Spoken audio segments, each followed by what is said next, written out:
1996 নির্বাচনে পার্লামেন্টে আসার পর মদ জুয়া নিষিদ্ধকরণ বিল 96 এই বিল আমি উত্থাপন করেছিলাম, বিল পেশ করেছিলাম। আপনারা নিশ্চয়ই পত্রপত্রিকা দেখছেন না? সেই বিল উত্থাপন করার পর স্পিকার সাহেব কমিটিতে পাঠিয়ে দিলেন, সংসদীয় কমিটিতে পাঠিয়ে দিলেন। সুদীর্ঘ 2 বছরের ভিতরে এই বিলের কোনো খোঁজ নাই।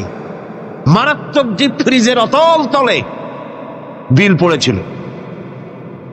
সেখান থেকে 15/10/98 তারিখে 2 বছর পর প্রথম আমার বিলের ব্যাপারে একটি মিটিং ডাকা হলো সংসদের কমিটি কক্ষে। আমি এই ঘটনা শুনেছি এই কারণে, এই আয়াতের সঙ্গে রিলেটেড জীবনের সফলতা আর বিফলতার মানদণ্ড কোথায়। আমরা মনে করি আল্লাহ নিষিদ্ধ করা জিনিসগুলি চালু করলেই জীবনে সফলতা আসবে, আর আল্লাহ কয় আমার নিষিদ্ধ করা জিনিসগুলি রাষ্ট্রীয়ভাবে নিষিদ্ধ করলেই জীবন সফল হবে। মিটিং বসলো, সেই মিটিং অন্তত 50-60 জন লোক আসছেন। কারা এসেছেন? বিভিন্ন মন্ত্রণালয়ের সিনিয়র অফিসার, সচিব, উপসচিব পর্যায়ের লোকেরা এসছেন।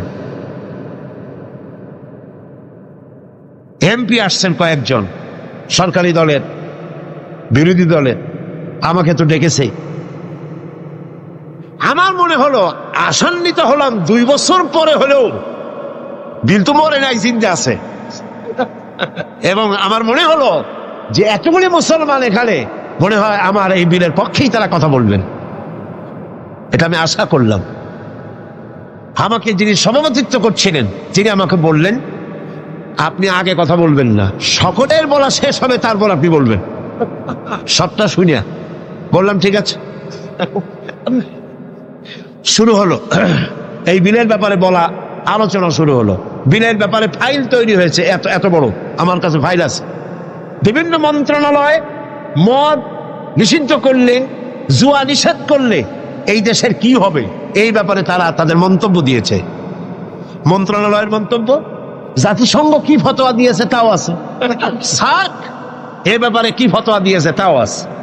এত বড় ফাইল শুরু হলো। প্রথমেই অর্থ মন্ত্রণালয়, সভাপতি সাহেব বললেন আপনি বলেন এই বিলের ব্যাপারে। অর্থ মন্ত্রণালয় বলল, মাননীয় সভাপতি, যদি এই বিল কার্যকরী হয়, মদ যদি বন্ধ করে দেওয়া হয়, তাহলে আমার দেশ প্রতি বছর 28 কোটি টাকার রাজস্ব ইনকাম থেকে মাহরুম হয়ে যাবে। স্বাস্থ্য মন্ত্রণালয় বলল, মদ যদি না থাকে জনগণের স্বাস্থ্য শেষ।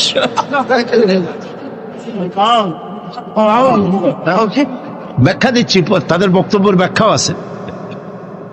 স্বরাষ্ট্র মন্ত্রণালয় বলল, মদ যদি বন্ধ হয়ে যায় উচ্ছৃঙ্খলতা বাড়বে, সন্ত্রাস বাড়বে, কারণ সুইপার, ডগ, ক্লিনার, এই সমস্ত মানুষগুলি এগুলি তারা খায়। যদি তাদের খাইতে দেওয়া না হয় তাহলে তারা উচ্ছৃঙ্খল হবে এবং তারা নানান রকমের সন্ত্রাসে লিপ্ত হবে। কাজে এই সন্ত্রাস বন্ধ করার জন্য এটা থাকা দরকার।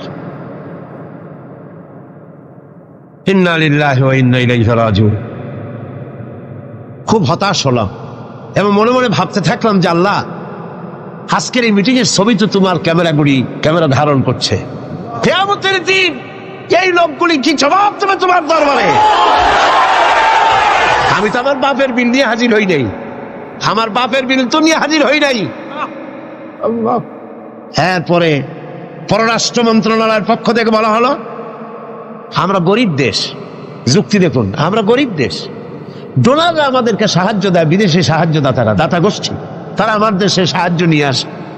ওনাদেরকে যদি একটু মদুরা দিতে পারি তো দিলাম কি, একটু মেহমানদারি তো করা উচিত। এই মেহমানদারি না করতে পারলে আমরা তো সর্বনাশ হয়ে যাবে দেশ।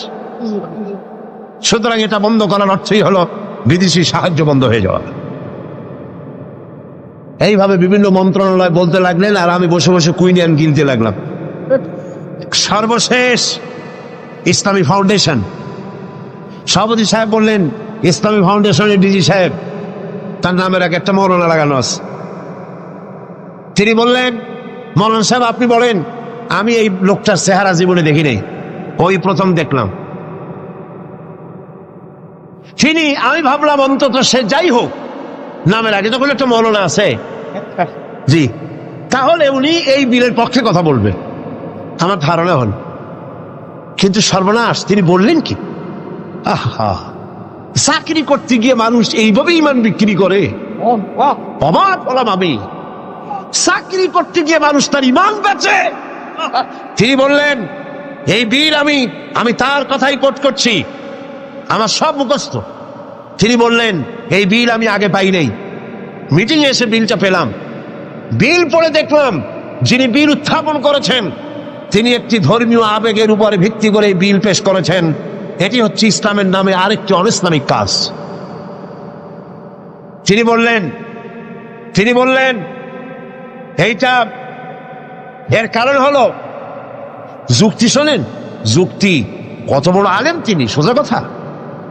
তিনি বলছেন যে আমার দেশে অমুসলিমরা আছে, আমার জন্য যেটা হারাম সেটা তাদের জন্য হালাল, আমাদের জন্য যেটা হালাল সেটা তাদের জন্য হারাম। আমার দেশে অমুসলিম বহুত আছে, সুতরাং আমরা যদি মদ নিষিদ্ধ করি অন্য জাতির উপরে তা জুলুম হবে। আর আল্লাহ বলেছেন লা ইকরাহা ফিদ্দীন,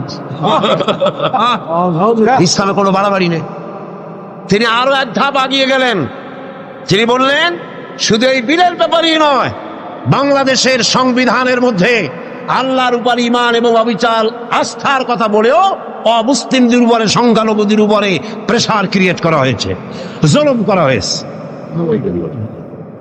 এই বক্তব্য শেষ হওয়ার পর আমাকে সময় দিল, কপাল খারাপ, মাগরিবের বাকি তখন 10 মিনিট, সামান্য সময় পেলাম। আমি বললাম, সভাপতি সাহেব, এতক্ষণ পর্যন্ত আপনার আমন্ত্রিত মেহমানেরা যেসব আইনের বই দিয়ে কথা বলেছেন সেগুলো আইনের বই, আর আমি যে আইনের কিতাব দিয়ে আজকে আপনাদের সামনে দলিল নিয়ে এসেছি সে আইনের কিতাবখানি হচ্ছে আকাশের নিচে জমিনের উপরে সর্বশ্রেষ্ঠ আইনের কিতাব, যার নাম কোরআন শরীফ। আমি যে বিল পেশ করেছি এই বিল আমার বানানো নয়, এটি মানুষের তৈরি করে নয়। আপনার অর্থ মন্ত্রণালয় বলেছে 28 কোটি টাকার ক্ষতি হবে প্রতি বছর, 28 কোটি টাকার ক্ষতি হবে রাজস্ব ইনকাম থেকে মদ বন্ধ করলে।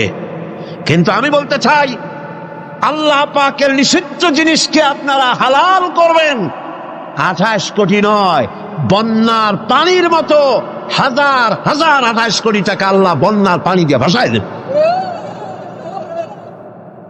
আপনারা ঠেকাইতে পারবেন না, ঠেকাতে পারবেন না। খেতে দেওয়ার মালিক কে? ইমাম খোমেনিকে আমেরিকান প্রেসিডেন্ট বলেছিলেন, আমার বন্দীদেরকে ছেড়ে দাও, কূটনীতিকদেরকে ছেড়ে দাও, যদি না ছাড়ো তাহলে তোমাদের খাদ্য এবং রসদ যা আমরা পাঠাই ইরানে তা পাঠানো বন্ধ করে দেব। ইমাম খোমেনি ভরসাতে সিটে পড়ছিলেন নাকি? খোমেনি সাহেব কি বললেন? ইতিহাস সাক্ষী। খোমেনি সাহেব বললেন, আমেরিকার প্রেসিডেন্ট সাহেব, তুমি খাবার দেবা না এই কথা কইয়া ভয় দেখাও কারে? আমি তো সেই জাতি যার বছরের ভিতরে 1 মাস উপাস থাকা ফরজ, বছরে 1টা মাস না খেয়ে থাকা ফরজ। তুমি আমারে ভয় দেখাও না খেয়ে থাকা, তোমার খাদ্যের পরোয়া আমি করি না। সুতরাং ভয় তো করতে হবে আল্লাহ পাক। খাদ্য দেওয়ার মালিক তিনি, খাবারের মালিক দেওয়ার মালিক কে? আল্লাহ রাব্বুল আলামিন বলেছেন, ওয়ালাউ আন্না আহলাল কুরা আমানু ওয়াত্তাকাউ লাফাতাহনা আলাইহিম বারাকাতিম মিনাস সামাই ওয়াল আরদ। দেশের লোকেরা, জনপদের লোকেরা যদি আমার উপর ঈমান আনে আর আমাকে ভয় করার নীতি যদি অবলম্বন করে চলে, তাহলে আকাশ আর জমিনের সব বরকতের দরজা আমি আল্লাহ তাদের জন্য খুলে দেব। ফেরেশতার মালিক তো আল্লাহ। কে মালিক? আল্লাহ পাক। আল্লাহর হারাম জিনিসকে আপনারা জারি রেখে 28 কোটি টাকা পাওয়ার লোভ করছেন। কত 28 কোটি চলে যাবে, ঠিক পাবেন না। পেঁয়াজের ঝাঁস কত টের পান না এখন? পেঁয়াজের ঝাঁস কত? এক সময় সিলেটের নাম ছিল 2টি পাতা 1টি কুড়ির দেশ, ঠিক না? 2টি পাতা 1টি কুড়ির দেশ সিলেট। আর এখন 2টি কাঁচামরিচ 1টি পেঁয়াজের দেশ বাংলাদেশ। মানুষ যখন নিজের দাম বোঝে না, তখন আল্লাহ জিনিসের দাম বাড়ায় দেয়। দাম কার? পেঁয়াজের না আমার? কার দাম? মানুষের দাম। মানুষ তার দাম বোঝে নাই, আল্লাহ কাঁচামরিচের দাম বাড়াই দিচ্ছে। যা, পেঁয়াজের দাম, কাঁচামরিচের দাম, হাবিজাবির দাম বাড়িয়ে গেল, মানুষেরা না খেয়ে পড়তেছে। সুতরাং আপনারা ঠেকাবেন কি করে? স্বরাষ্ট্র মন্ত্রণালয় বলছে উচ্ছৃঙ্খলতা বাড়বে। আশ্চর্য কথা, আল্লাহ বলছেন উচ্ছৃঙ্খলতা কমবে, আর আপনি বলতেছেন বেড়ে যাবে। কি আশ্চর্য কথা! স্বাস্থ্য মন্ত্রণালয় বলছে যে স্বাস্থ্য খারাপ, স্বাস্থ্য ভালো হবে মদ খাইলে, না খাইলে স্বাস্থ্য খারাপ হবে। রাসূলুল্লাহ বলেছেন মদ কোনো ওষুধ নয়, মদ নিজেই ব্যাধি, এটা নিজেই রোগ। সুতরাং কথা হচ্ছে মেহমানদারি মদ দিয়া করা যাবে না। রাসূল কারীম সাল্লাল্লাহু আলাইহি ওয়াসাল্লামের কাছে মদ নিষিদ্ধকরণ আয়াত যখন নাজিল হলো, এই আয়াত যেটা আমি পড়লাম, একজন সাহাবী এসে বললেন, হুজুর আমার কাছে কিছু মদ আছে, আমি এখন করবো কি? দেখেন, আমি সেইখানে সেই মিটিং এ বললাম, সেই সাহাবী জিজ্ঞেস করলেন, হুজুর আমি করবো কি? কোন ইহুদির হাদিয়া দিয়ে দেই? আল্লাহ নবী বললেন, মদ নিষিদ্ধকরণ আয়াত যখন নাজিল হয়ে গেছে, এখন এই মদ যদি কারো কাছে অবশিষ্ট থাকে, না তা খাওয়া যাবে, না তা হাদিয়া দেওয়া যাবে, না তা বিক্রি করা যাবে, রাস্তায় ফেলে দাও। ফেলে দেওয়া ছাড়া এর কোনো পথ নাই।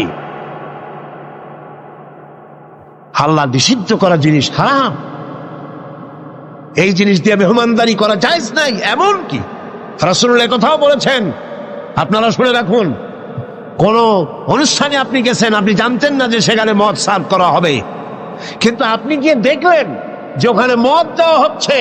রাসূলুল্লাহ বলেছেন, আল্লাহ এবং পরকালের বিশ্বাস যদি কলিজার মধ্যে থাকে, ওই অনুষ্ঠান পরিত্যাগ করো, বেরিয়ে যাও। এই মদের অনুষ্ঠানে তুমি বসতেও পারো। সর্বশেষ বললাম, আজকে ফাউন্ডেশনের ডিজি তিনি বলছেন, আশ্চর্য কথা, আমার দেশে মুসলিম আছে তাই কোরআনের আইন আমি চালু করবো না, এটা তাদের উপরে জুলুম হবে।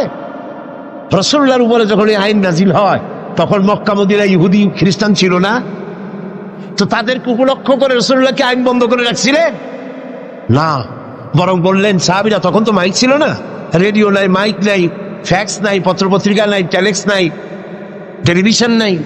হুজুর বললেন, যাও রাস্তায় রাস্তায় এই আয়াত চিল্লায় পড়ো।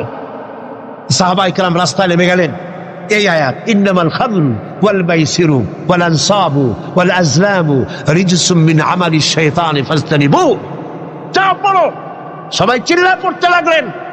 ইতিহাস সাক্ষী, তারা যখন তেলাওয়াত করতেছিলেন রাস্তায় রাস্তায়, যেই সব মুসলমান মদ পান করতেছিলেন, তখন যার হাতে মদের গ্লাস ছিল, কোরআনের আয়াত শুনেন, মদের গ্লাস নিক্ষেপ করলেন। যিনি গলায় নিয়েছিলেন, মুখে নিয়েছিলেন, কুড়ি করে ফেলে দিলেন। যিনি গিলেছিলেন, গলার মধ্যে আঙ্গুল দিয়ে বমি করে ফেলে দিলেন। যার ড্রামের ভিতরে, হাড়ির ভিতরে মদ ছিল, লাথি মেরে পাতিল ভেঙে দিল, আর মদ রাস্তাগুলি প্রবাহিত হয়ে গেল। শাসনতন্ত্র, আমার দেশের সংবিধানের ভিতরে আল্লাহর উপরে ঈমান এবং অবিচল আস্থার কথা বলা হয়েছে, সেইটাও নাকি অমুসলিমদের উপরে জুলুম করা হয়েছে। আমি জিজ্ঞেস করতে চাই, আমার দেশের হিন্দুরা আল্লাহকে অস্বীকার করে, আস্তে কনকান করে, আল্লাহ না বলুক, ভগবান তো বলে, ব্রহ্মা তো বলে, উপরওয়ালা তো বলে, ঈশ্বর তো বলে, বিধাতা তো বলে। খ্রিস্টানরা আল্লাহকে অস্বীকার করে, চিল্লায় বলেন করে, বৌদ্ধরা করে।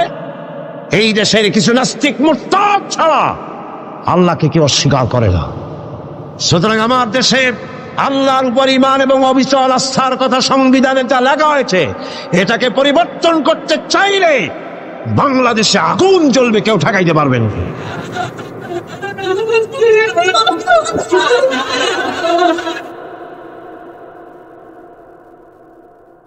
দুই বছর পর একবারের জন্য এটা উঠলো, আমি সব কথা বলতে পারলাম না, মাগরিবের আজান হয়ে গেল। আমাকে বলা হলো এই বিল আবার আরেকদিন আমরা মিটিং করব। সেদিন পার্লামেন্ট চলাকালীন সময় এই বিলের উপর রিপোর্ট দেওয়া হলো। আমি দাঁড়ায়া বিধি অনুযায়ী কথা বলতে চাইলাম, কথা বলতে পারলাম না, কথা বলতে দেওয়া হলো না। যাই হোক, সেটা ভিন্ন কথা। আল্লাহ পাকের কাছে ছেড়ে দিয়েছি। আমরা চাই পৃথিবীর দ্বিতীয় বৃহত্তম মুসলিম দেশ বাংলাদেশ, এখানে মদ এবং জুয়া নিষিদ্ধ ঘোষণা করা হোক। আপনারা চান কিনা? চান কিনা? চান কিনা? আল্লাহ রাব্বুল আলামিন বলছেন, যেটাই হলো সফলতার মানদণ্ড। দুনিয়ার চৌহদ্দির ভিতরে এই সফলতা নির্ভর করে না।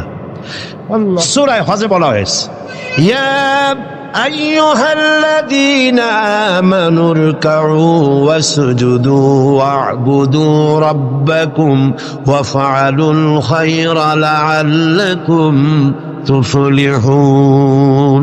হে বিশ্বাসীরা, রুকু করো, তোমরা রুকু এবং সিজদা করো, আর নিজের রবের বন্দেগী করো, নেক কাজ করো। এই কাজগুলি করলে তোমরা সফল কাম হতে পারবে। সফলতার মানদণ্ড এখানেই আল্লাহর হুকুম, আল্লাহর আনুগত্যের সামনে নিজের মাথা নত করে দেওয়ার মধ্যেই, এটার মধ্যেই রয়েছে সফলতা। আল্লাহ পাক সেই কামিয়াবি দুনিয়া এবং আখিরাতে আমাদেরকে দান করুন। আমরা বলি আমিন, আমরা বলি আমিন। এর ফলে আল্লাহ পাক আরেকটি গুরুত্বপূর্ণ কথা সামনে বলছেন। আল্লাহর কথা সবই গুরুত্বপূর্ণ। আল্লাহর কথা কি? সবই গুরুত্বপূর্ণ। আল্লাহ পাক বলেন, وَمِنَ النَّاسِ مَن يَشْتَرِي لَهْوَ الْحَدِيثِ لِيُضِلَّ عَن سَبِيلِ اللَّهِ بِغَيْرِ عِلْمٍ وَيَتَّخِذَهَا هُزُوًا أُولَئِكَ لَهُمْ عَذَابٌ مُهِينٌ। লোকেদের মধ্যে এমন লোক আছে যারা মনোমুগ্ধকর কথা কিনে আনে জ্ঞান ছাড়াই, আল্লাহর পথ থেকে মানুষকে ফিরায় রাখার জন্য। ওয়াত্তাখিযাহা হুজুয়া, আর আল্লাহর পথে মানুষ যেন চলতে না পারে সেই জন্য এই পথকে তারা হাসি এবং ঠাট্টা বিদ্রুপ করে।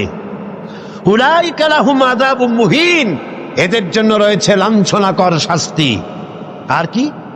وَإِذَا تُتْلَى عَلَيْهِ آيَاتُنَا وَلَّى مُسْتَكْبِرًا كَأَن لَّمْ يَسْمَعْهَا كَأَنَّ فِي أُذُنَيْهِ وَقْرًا فَبَشِّرْهُ بِعَذَابٍ أَلِيمٍ। আর যখন তাকে আমার আয়াত তেলাওয়াত করে শোনানো হয়, সে দর্প ভরে অ্যাবাউট টার্ন করে, দর্প পরে পিঠ ফিরায় চলে যায়। কাল্লাম ইয়াসমাহা, যেমন সে শুনতেই পায় নাই। কান্না ফি উযনাইহি ওয়াকরা, যেন সে বধির, কালা, আমার কথা যেন শুনিই নাই, এমনই অবস্থা। এই লাহওয়াল হাদিস, এই জিনিসটাকে এটা বুঝতে হবে। এই মুহূর্তে সবচাইতে জরুরি কথা লাহওয়াল হাদিস। এগুলো হচ্ছে একদিকে আল্লাহর পক্ষ থেকে পথ নির্দেশনা আসছে, অনুগ্রহ আসছে, সেটার নাম হচ্ছে, সেটা দিয়ে লোকেরা লাভবান হচ্ছে, তার নাম কিতাব কোরআন শরীফ। তার নাম কি? কোরআন শরীফ। অন্যদিকে ওই সব সৌভাগ্যবান ব্যক্তির পাশাপাশি এমন দুর্ভাগা লোকেরাও রয়েছে যারা আল্লাহর আয়াতের মোকাবেলায় ভিন্ন পদ্ধতি গ্রহণ করেছে। সেটা কি?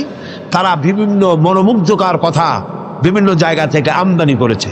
হাদিস শরীফে এসেছে, নজর ইবনে হারিস, কুরাইশদের এক ব্যক্তি, সে বলল, তোমরা মুহাম্মদ সাল্লাল্লাহু আলাইহি ওয়াসাল্লামের বিরোধিতা করে কিছু করতে পারবে না, কারণ তারে তোমরা বলছো মিথ্যাবাদী, না তারে তোমরা বলছো যে তিনি গণক, তিনি জাদুকর। এই কথা বলে তোমরা কুল পাবে না, কারণ তিনি এই সমাজের ভেতরেই বেড়ে উঠেছেন, জিন্দিগিতে তিনি একটি মিথ্যা কথা বলেন নাই, কাউকে ঠকান নাই, কারোর সঙ্গে প্রতারণা করেন নাই। এই লোকের বিরুদ্ধে এই সমস্ত কথা বলে তোমরা কুলাইতে পারবা না। তবে আমি এই ধান্দাবাজি তোমরা ছাড়ো, কোরআন শরীফের কাছে যাতে মানুষ না যায়। মানুষগুলি হেদায়েত হচ্ছে কি কারণে? এক রসুল দেখে আর এক কোরআন শুনে। কারণ কয়টা? দুইটা। কয়টা কারণ? রসুল্লাহর চেহারা দেখে, রসুল্লাহর ব্যবহারে ইসলামের দিকে আকৃষ্ট হচ্ছে, আর কোরআন শুনে মানুষ পাগল হয়ে যাচ্ছে। সুবহানাল্লাহ।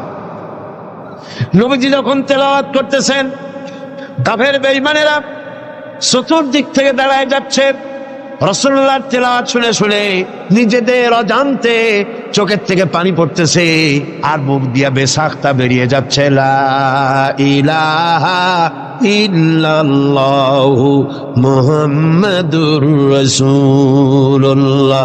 জয় পড়ে লা ইলাহা, লা ইলাহা, লা ইলাহা ইল্লাল্লাহু মুহাম্মাদুর রাসূলুল্লাহ।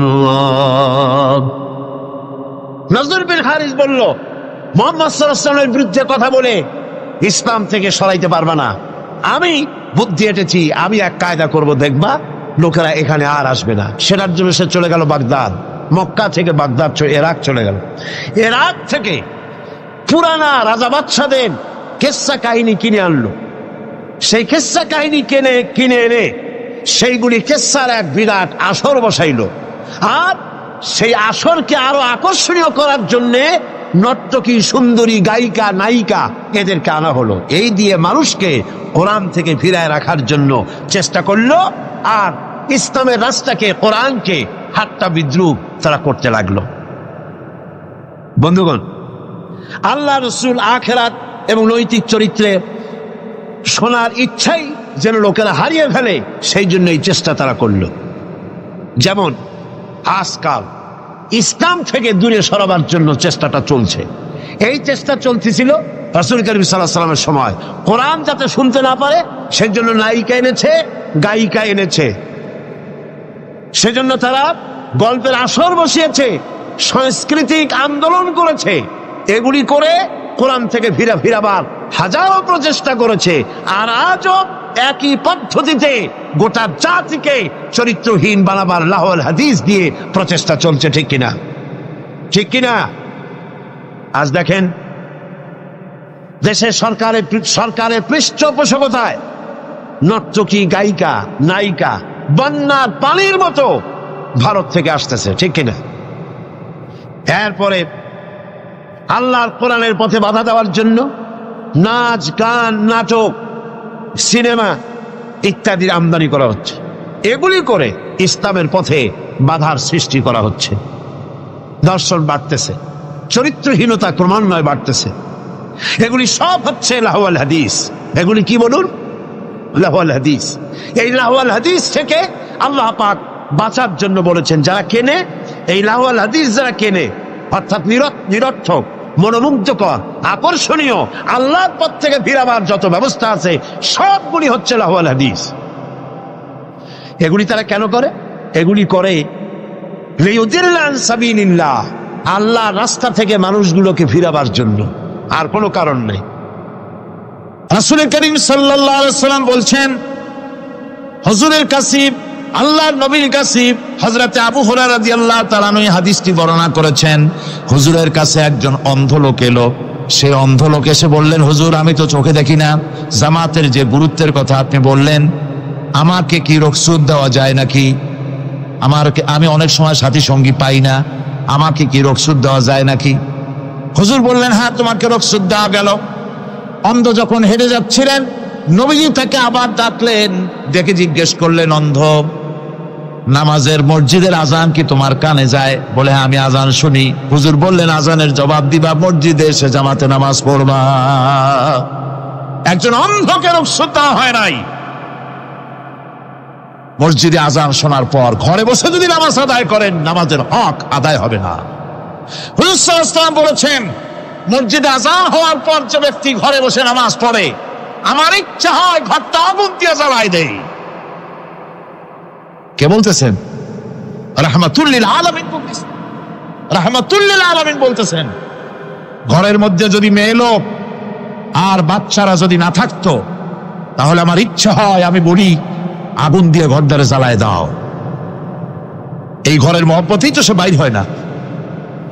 নামাজের এত বড় গুরুত্ব দেওয়া হয়েছে। আমার বন্ধুগণ, এই নামাজের জামাতে আল্লাহর নবী জীবনের শেষ নামাজ জামাতে আদায় করেছেন। জীবনের শেষ নামাজটাও জামাতে আদায় করলেন। তখন তার এমন অবস্থা, এত অসুস্থ, দাঁড়াতে পারেন না, হাঁটতে পারেন না। দুইজন সাহাবীর কাঁধের উপরে ভর করে তারপরে বহু কষ্ট করে মসজিদে গিয়ে নামাজ আদায় করেছেন। খুতবা দিয়েছেন, বললেন, খুতবা দিতে গিয়ে বললেন, আজ থেকে মসজিদে নববীর চতুর্দিকের সকলের দরজা বন্ধ হয়ে যাবে, শুধু আবু বকরের দরজাটা খোলা থাকবে। আল্লাহর নবী বললেন, আল্লাহ রাব্বুল আলামিন এই পৃথিবীতে তার এক বান্দাকে জাগতিক সব সম্পদ দিতে চেয়েছিলেন, কিন্তু সে বান্দা সব জাগতিক সম্পদকে উপেক্ষা করে মাবুদের সঙ্গে দেখা করা বেশি জরুরি, বেশি পছন্দ মনে করেছেন। এতটুকুন কথা নবীজি বললেন, কেউ কিছু বুঝতো না। হযরতে আবু বকর রাদিয়াল্লাহু তাআলা আনহু হুজুরের এই কথা শুনে কাঁদতে কাঁদতে তিনি অস্থির হয়ে যাচ্ছেন। সাহাবীরা চিন্তা করলেন, হুজুর কান্না কার কথা বলেছেন, তাতে কান্নার কি আছে? বয়োবৃদ্ধ, জ্ঞান বৃদ্ধ হযরতে আবু বকর রাদিয়াল্লাহু তাআলা আনহু বুঝতে পেরেছেন এই পৃথিবীর সব সম্পদ তো আল্লাহ হুজুরকেই দিতে চেয়েছিলেন। তিনি সমস্ত সম্পদকে উপেক্ষা করে তার মাবুদের সঙ্গে দেখা করার জন্য প্রস্তুতি নিয়েছেন। তার মানে হলো আল্লাহর নবীর বিদায় হয়ে যাবেন, আমরা নবী থেকে এতিম হয়ে যাব। নবীজি ঘরের মধ্যে প্রবেশ করলেন, প্রচন্ড জ্বর এলো।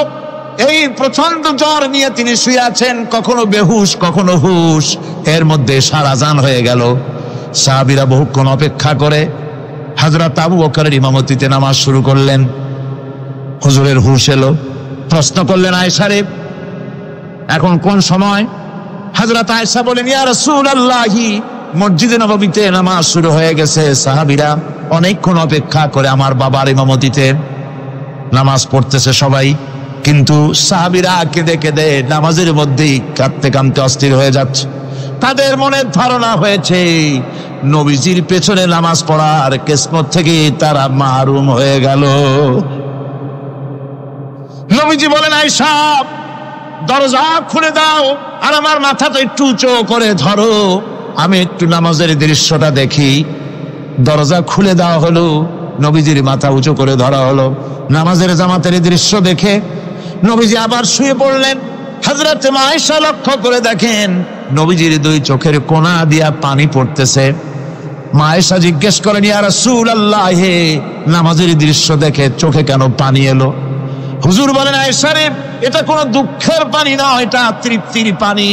এই যে জামাত নামাজ পড়তেছে লোকেরা, এই জামাত কায়েমের জন্য তায়েফের ময়দানে অনেক রক্ত আমার ঝরেছে। উহুদের ময়দানে দান্দান মোবারক শহীদ হয়েছে, সাহাবায়ে কেরাম জীবন দিয়েছে।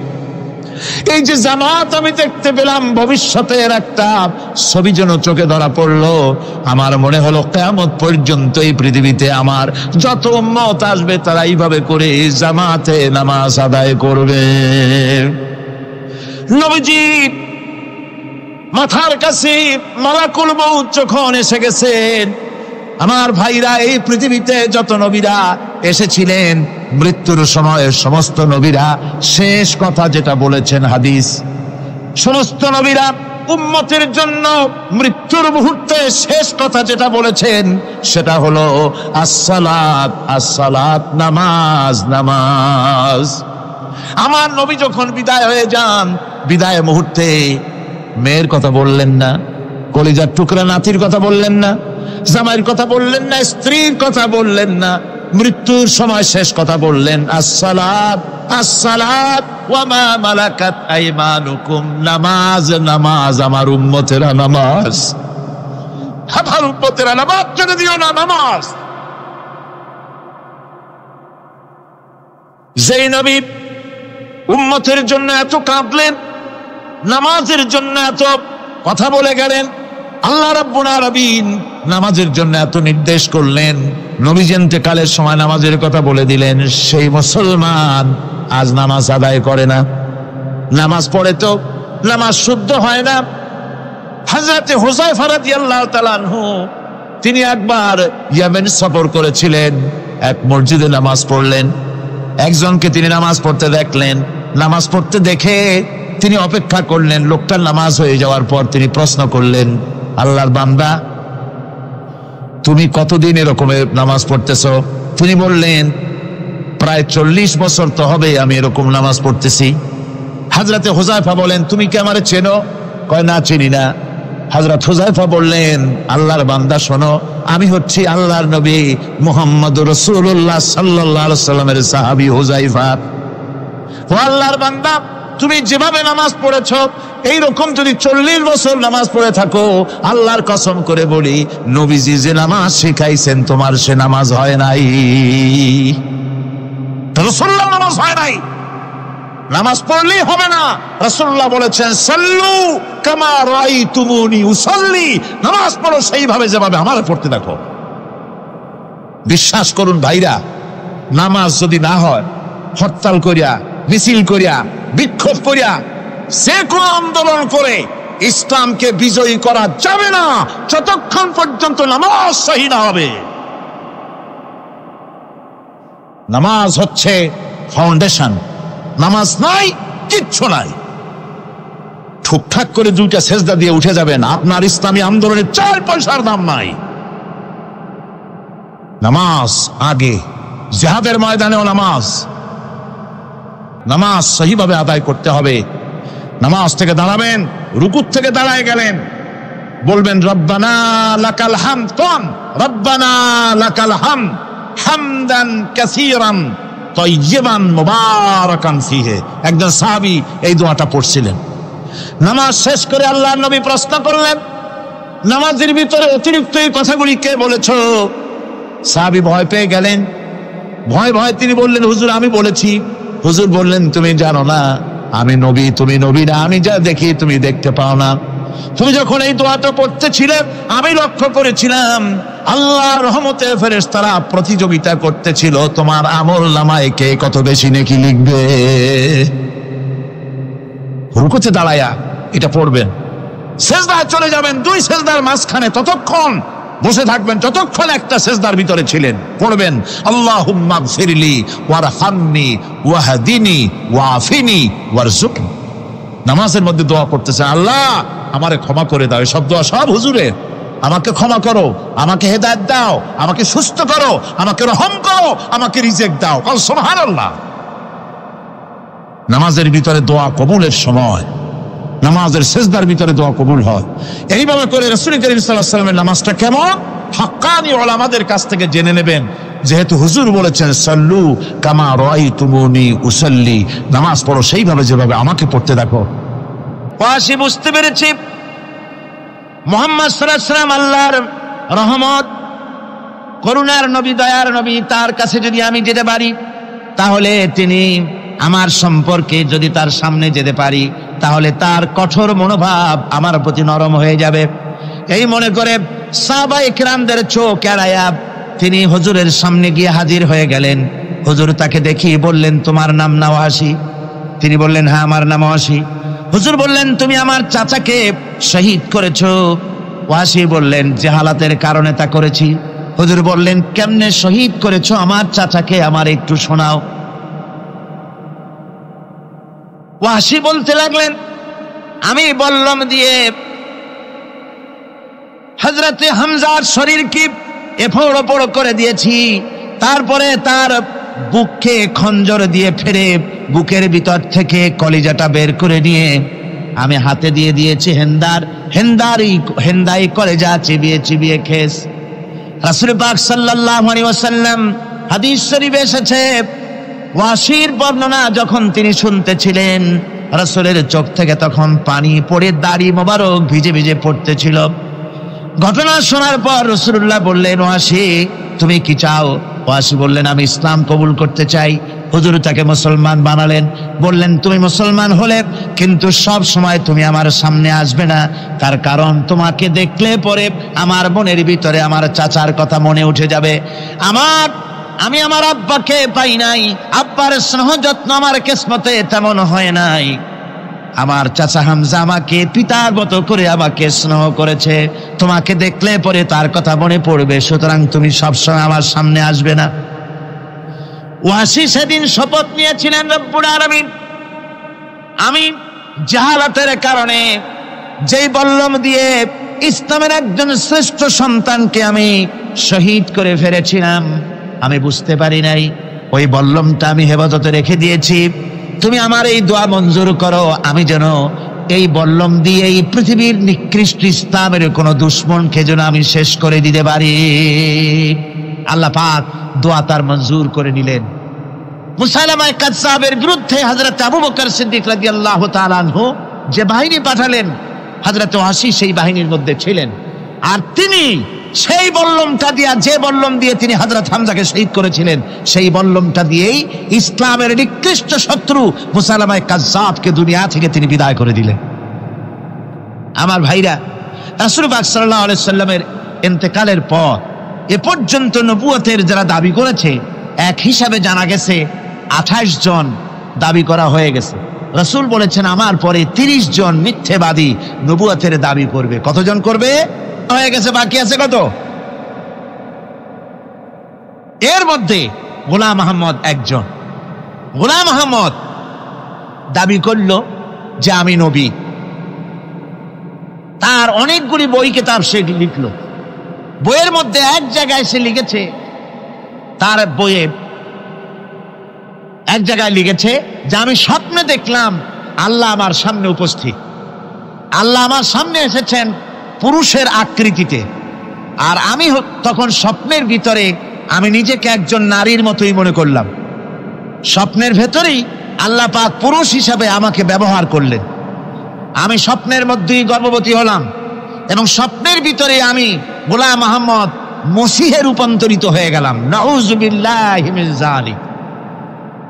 গোলাম আহমদ বলছে আল্লাহ পাক ওহীর মাধ্যমে আমাকে জানিয়েছেন, আল্লাহ আমাকে বলেছেন গোলাম আহমদ তুমি হচ্ছ আমার সন্তান তুল্য।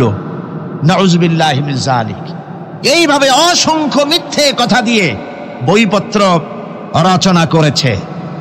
লোকেরা তার কাছে নবুয়তের প্রমাণ চেয়েছে। আসলে শরীয়তের বিধান হচ্ছে হুজুরের পরে যদি কেউ নবুয়তের দাবি করে, তাহলে তাকে সে নবী কিনা এর কোনো প্রমাণ তার কাছে চাওয়া জায়েজ নাই। যেহেতু প্রমাণ চাইতে গেলে বোঝা যায়, সন্দেহ হয় কিছুটা, প্রমাণ দিতে পারলে তাহলে সে নবী হবে। কথা বুঝতে পেরেছেন? এই জন্য রাসূলের পরে যদি কেউ নবুয়তের দাবি করে, তাহলে তার কাছে নবুয়তের দাবির কোনো প্রমাণও চাওয়া যাইবে না। বিনা প্রমাণে রাসূলের পরে নবুয়তের দাবি যেই করবে সে কি হবে? জোরে বলেন কি হবে? কাফের হয়ে যাবে। দুনিয়ার সমস্ত উলামা, সমস্ত মুহাদ্দিস, সমস্ত মুফাসসির, দুনিয়ার সমস্ত মুফতি সব একমত, কোনো দ্বিমত নাই, গোলাম আহমদ কাদিয়ানী কাফের। তার অনুসারীরাও তার জামানায় মাওলানা আতাউল্লাহ শাহ বুখারী রাহমাতুল্লাহ আলাইহি, তার সঙ্গে একটা বহস হলো। যেহেতু গোলাম আহমদ বলেছিল যে আমার এই 40 দিনের মধ্যে কেউ প্রতিবাদ করুক যেগুলি আমার ওহী নয়। হযরতে মাওলানা আতাউল্লাহ শাহ বুখারী রাহমাতুল্লাহ আলাইহি সেই যুগের একজন শ্রেষ্ঠ আলিম, তিনি বললেন আমি তোমার কাছে কোনো প্রমাণ চাই না তুমি নবী কিনা। আমি জানি তুমি মিথ্যেবাদী, তবে তোমাকে বলতে হবে তুমি এই শক্তি কোথায় পেলে। গোলাম আহমদ বলল কোরআন শরীফেই আছে আমার এই শক্তির উৎস। কোথায়? বলল যে এই যে আয়াতটা আমি আপনাদের সামনে তেলাওয়াত করেছি, ঈসা আলাইহিস সালামের ওই কথাই গোলাম আহমদ বলল যে হযরত ঈসা আমার সম্পর্কে বলেছেন ইয়াতি মিন বাদ ইসমুহু আহমদ, আমার পরে একজন নবী আসবেন, রাসূল আসবেন, তার নাম হবে আহমদ, আমি সেই আহমদ। মাওলানা বুখারী বলছেন তোমার নাম তো আহমদ না, তোমার নাম হচ্ছে গোলাম আহমদ। তার অর্থ হলো হযরত ঈসা আলাইহিস সালাম যে আহমদের কথা বলেছেন তুমি সেই আহমদের গোলাম।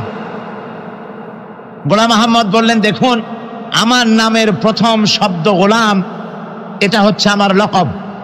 আমি আমার নামের লকবটা ছেড়ে দিলাম, বাদ দিয়ে দিলাম, আর ব্যবহার করব না। তাহলে তো আমি আহমদ থাকি, আপনি তো আর আপত্তি করতে পারেন না। মাওলানা বুখারী বললেন নামের প্রথম শব্দ বাদ দেওয়া যদি জায়েজ হয়, তাহলে তোমার ফতোয়া দিয়ে আমার নামের প্রথম শব্দ বাদ দিয়া দিলাম। আমার নাম আতা আল্লাহ, নামের প্রথম শব্দ আতা বাদ দিয়া দিলাম। তো আতা যদি বাদ দেই তাহলে আল্লাহ হই, আর আল্লাহ হয়ে বলছি তোমার মতো গাধাকে নবুয়াত আমি দেই নাই। এরপর এই পৃথিবীর নিকৃষ্ট পাপী এই কাফেরের মৌত হলো কোথায়? জোরে বলেন, এই কাফেরের মৌত হলো কোথায়? পায়খানার ভেতরে মৌত হয়েছে। কিয়ামতের দিন 50,000 বছর মানুষেরা হাসরের ময়দানে দাঁড়িয়ে থাকবে। 50,000 বছর বিচারের দিনটা লম্বা হবে 50 আলফা সানা মিম্মা তাউদ্দুন। এই পৃথিবীতে তোমাদের গণনা মতে 50,000 বছর যত বড় লম্বা, কিয়ামতের বিচারের দিনটা হবে অত বড় লম্বা। মানুষেরা হয়রান হয়ে যাবে। মানুষের মাথার চান্দি, গুনাহগারের মাথার চান্দি ফেটে গিয়া মগজগুলি গলে গলে পড়তে লাগবে। জিহ্বাটা ঝুলে কুকুরের মতো নাভিস্থল পর্যন্ত পড়ে যাবে। সারা ময়দানে পানি পানি বলে চিৎকার হতে থাকবে। মানুষেরা বিভীষিকাময় দৃশ্য দেখে হয়রান হয়ে যাবে। ভয়ের চোটে কলিজা গলার কাছে চলে আসবে। কোনো উপায় নাই। মানুষেরা হয়রান হয়ে গিয়ে হযরত আদম আলাইহিস সালামের কাছে যাবেন। আল্লাহর কাছে একটু সুপারিশ করেন, আমাদের বিচার হয়ে যাক। হযরত আদম বলবেন, আমার দ্বারা সম্ভব নয়। আমি নিজে আল্লাহর এক হুকুমকে ভঙ্গ করেছিলাম। জানি না আল্লাহ রাব্বুল আলামিন আমার সাথে আজকে কি ব্যবহার করেন। মিয়া সাহেব মাথা খাটা, বুদ্ধি ভাতা, চিন্তা করেন আকল দিয়ে, বিবেক দিয়ে। আবাল বাশার আদম আলাইহিস সালাম আল্লাহর দরবারে কথা বলতে সাহস পাবেন না। বলবেন নূহের কাছে যাও। নূহ আলাইহিস সালাম বলবেন আমি পারবো না। ইব্রাহিমের কাছে চলে যাও। ইব্রাহিম আলাইহিস সালাম বলবেন আমিও পারবো না। সকলে এক এক অজুহাত দিবেন। বলবেন যাও মুসা আলাইহিস সালামের কাছে, তিনি বলবেন আমিও পারবো না। যাও ঈসা আলাইহিস সালামের কাছে। হযরত ঈসা বলবেন আমি তো পারবোই না, কারণ গোটা পৃথিবীর শত শত কোটি নাসারা আমারে আল্লাহর ছেলে বলেছে, আমি তো তাদেরকে কথা বলতে পারি নাই। জানি না আজই হাসরের ময়দানে আল্লাহ রব্বুল আলামিন আমার সাথে কি ব্যবহার করেন। তবে আমি একটা পরামর্শ দিতে পারি, আল্লাহ রব্বুল আলামিনের দরবারে আজকে কেবল কথা বলতে পারবেন বিশ্ব নবী জনাবে মুহাম্মদুর রাসূলুল্লাহ সাল্লাল্লাহু আলাইহি ওয়াসাল্লাম। হাসরবাসীরা তার কাছে যাবেন। নবীজি মাকামে মাহমুদ আল্লাহর দরবারে সেজদায় পড়ে যাবেন। এই সেজদায় কত কাল চলে যাবে আল্লাহ পাক ভালো জানেন। সেজদায় পড়ে শুধু কাঁদতেই থাকবেন। রব্বুল আলামিন বলবেন হাবিব মাথা উঠান, আপনার দরখাস্ত আমি আল্লাহ রব্বুল আলামিন মঞ্জুর করে নেব। সুবহানাল্লাহ বিহামদিহি। হযরত ওমর রাদিয়াল্লাহু তাআলা আনহু মসজিদে নববীতে ফজরের নামাজ পড়ে দেখলেন এক গ্রুপ লোক সেখানে বসা। জোহরের সময় দেখলেন সেই লোকগুলি বসা। আসরেও দেখলেন, মাগরিবেও দেখলেন, এশায়ও দেখলেন। প্রশ্ন করলেন তোমরা যে এখানে বসা, তোমরা কারা? গতকাল ফজর থেকে আজকে এশা পর্যন্ত দেখতেছি, তোমরা কারা? তারা বললো যে আমরা এখানে আল্লাহর জিকির আজকার করি, দূর থেকে আসছি। খাও কি? যে কিছু লোকেরা আমাদেরকে রান্না বান্না করে খাও। আমরা আল্লাহর জিকির করি তো এই জন্য রান্না বান্না করে আমাদের খাওয়াই যায়। হ্যাঁ, তোমার বলছেন তোমাদের মতো অলসগুলোরে যে খাওয়ায়, তোমাদের থেকে ওই লোকগুলির মর্যাদা আল্লাহর কাছে অনেক বেশি। তবে মনে রাখো, আগামীকাল ফজরের পরে যদি এই জায়গায় তোমাদেরকে বসে থাকতে দেখি, ব্যাট মেরে মসজিদের নববী থেকে বের করুন। কাজ করো। ইসলাম কাজের প্রতি উৎসাহিত করেছে এবং ধনাঢ্য লোককে দায়িত্ব দিয়েছে অফি আমওয়ালিহিম হাক্কুল লিসাইল ওয়াল মাহরুম। ধনীদের উচিত গরিবদের অধিকার আদায় করে দেওয়া। ডক্টর শহীদুল্লাহ যখন ডক্টরের ডিগ্রি করে দেশে ফিরলেন, তো লোকেরা মনে করলো ডক্টর হয়ে আসছে। পুরান ঢাকার লোকেরা সবাই গেল তার কাছে জ্বর, সর্দি, ব্রঙ্কাইটিস, টাইফয়েড, নিউমোনিয়ার ওষুধ আনার জন্য। তিনি যে এত বুঝাইতে চেষ্টা করলেন যে আমি ওষুধের ডাক্তার না, আমি ভাষার ডাক্তার। পুরান ঢাকার লোকেরা কইল ডক্টর হইছে মগর ওষুধ দিবার পারে না। ডক্টর মরহুম শহীদুল্লাহ তিনি বক্তৃতা করতে গিয়ে বলতেন শিক্ষিত লোকদেরকে, উনি তো সাধারণ লোকদের মধ্যে বক্তৃতা করতেন না, শিক্ষিত লোকদের মধ্যে বক্তৃতা করতে গিয়ে বলতেন, তোমরা যতই শিক্ষা গ্রহণ করো, ব্রিফকেস ভর্তি করে যত ডক্টরের ডিগ্রি আনো না কেন, এই কিতাবের জ্ঞান যদি না থাকে তোমরা পণ্ডিত, তবে তোমরা মূর্খ পণ্ডিত। এই কিতাবের জ্ঞান যদি থাকে তাহলে তোমরা সত্যিকারের পণ্ডিত হইতে পারবা। সেই কিতাবখানার নাম কি? আমি আজ আপনাদের সামনে এই কোরআন থেকে সেই কথাগুলি বলবো ইনশাআল্লাহ। আপনারা দোয়া করেন যেন বলতে পারি। আমি আল্লাহর কাছে নিজেকে সমর্থ করতেছি, সুবহানাকা লা ইলমা লানা ইল্লা মা আল্লামতানা। আল্লাহ তাআলা, আমার তো কোনো জ্ঞান নাই, আমি তো লোকেরা আমাকে মুফাসসিরে কোরআন বলে, কিন্তু আমি তো জানি আমি কি, আমি কোরআনের একজন ছাত্র মাত্র। এই লাখো জনতাকে তোমার কোরআন থেকে বলা তৌফিক দান করে দিও, বলি আমিন। প্রিয় ভাই সব, শয়তানের ওয়াসওয়াসা থেকে আসুন আগে পানা চেয়ে নি। সবাই পড়েন আমার সাথে, আউযু বিল্লাহি মিনাশ শাইতানির রাজিম, বিসমিল্লাহির রাহমানির রাহিম। বিতাড়িত মজদুর শয়তানের ওয়াসওয়াসা থেকে আল্লাহর কাছে পানা চাই, বলেন আমিন। পরম করুণাময় আল্লাহ রাব্বুল আলামিন নামে শুরু করছি।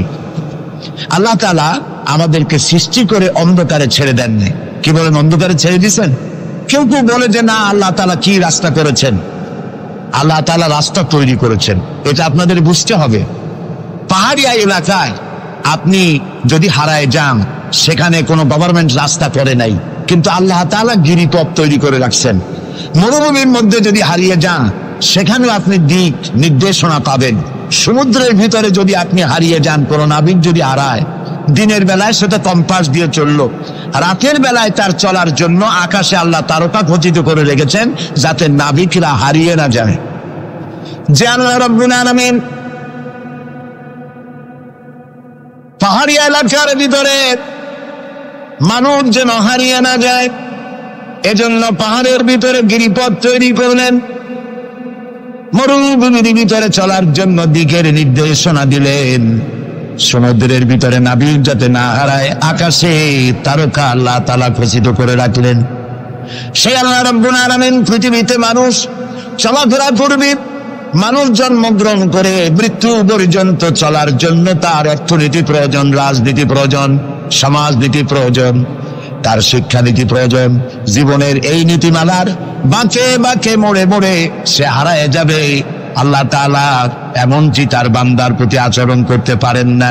সেজন্য রব্বুল আলামিন বান্দা পৃথিবীতে যেন সঠিক পথে চলতে পারে, এজন্য তার জীবনের প্রত্যেকটি মোড়ে মোড়ে বাঁকে বাঁকে আল্লাহ তাআলা কোরআনের আলো, নূরের আলো আল্লাহ জ্বালিয়ে রেখেছেন। আল্লাহ তাআলা বলেন, قد جاءكم من الله نور وكتاب مبين। قد جاءكم من الله نور। ও পৃথিবীর মানুষেরা শোনো, অবশ্যই আমি আল্লাহর পক্ষ থেকে তোমাদের জন্য এসেছে আলো, ওয়া কিতাবুম মুবিন, আর দিয়েছি আমি একটা স্পষ্ট কিতাব, সুস্পষ্ট কিতাব। তোমাদের সৃষ্টি করে আমি অন্ধকারে ফালাই দেই নেই, আমি একটা আলো দিছি। সেই আলোটা কি? সূর্য?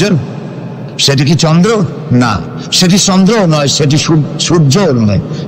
সেই আলোটির নাম হলো মুহাম্মাদুর রাসূলুল্লাহ সাল্লাল্লাহু আলাইহি ওয়াসাল্লাম। জীবনের এমন কোন দিক এবং বিভাগ নাই যেখানে আল্লাহ তাআলা মুহাম্মদ সাল্লাল্লাহু আলাইহি সাল্লামকে আদর্শ বানান নাই। সুবহানাল্লাহ। আমি তার কথাই আজকে আপনাদেরকে বলবো ইনশাআল্লাহ। বলি ইনশাআল্লাহ। প্রিয় ভাই সব, এই পৃথিবীতে আল্লাহ রাব্বুল আলামিন সব থেকে দুর্বল করে সৃষ্টি করেছেন মানব গোষ্ঠীকে। মানুষেরা সব থেকে দুর্বল।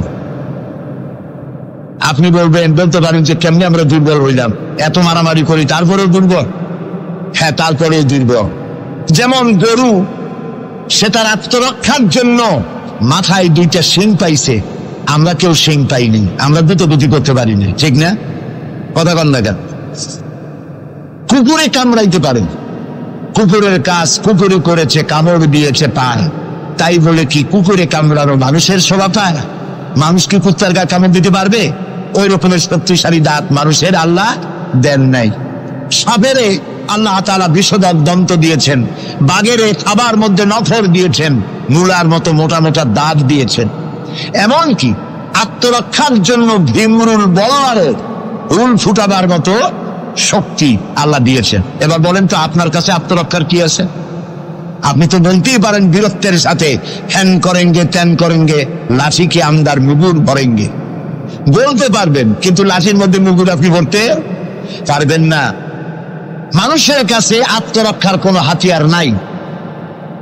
এই মাহফিলের মধ্যে যদি এখন একটা সাপ ঢোকে অথবা বড় জাতের কয়েকটা ব্যাঙ ঢোকে, লাগানো শুরু করবে এই মাথা দিয়া, এই মাথা দিয়া দৌড় আরম্ভ করবে।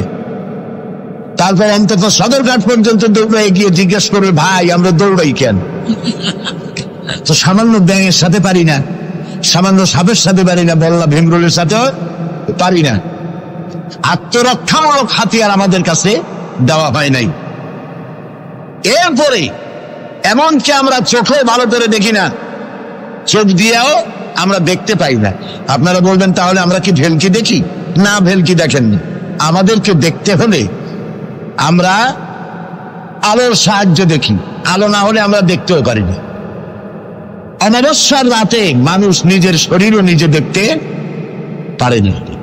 এই যে অবস্থা, এই যে দুর্বলতা, এই দুর্বল মানুষকেই পৃথিবীর সকল সবল প্রাণীর চাইতে আল্লাহ তাআলা শ্রেষ্ঠ করেছেন।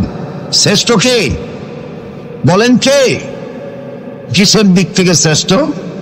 জ্ঞান। জ্ঞান দিয়ে আল্লাহ মানুষকে শ্রেষ্ঠ করেছেন। সুতরাং জ্ঞান দিয়ে আপনি সব চিনবেন, আর আলোর পথ চিনবেন না, তা তো হতে পারে না।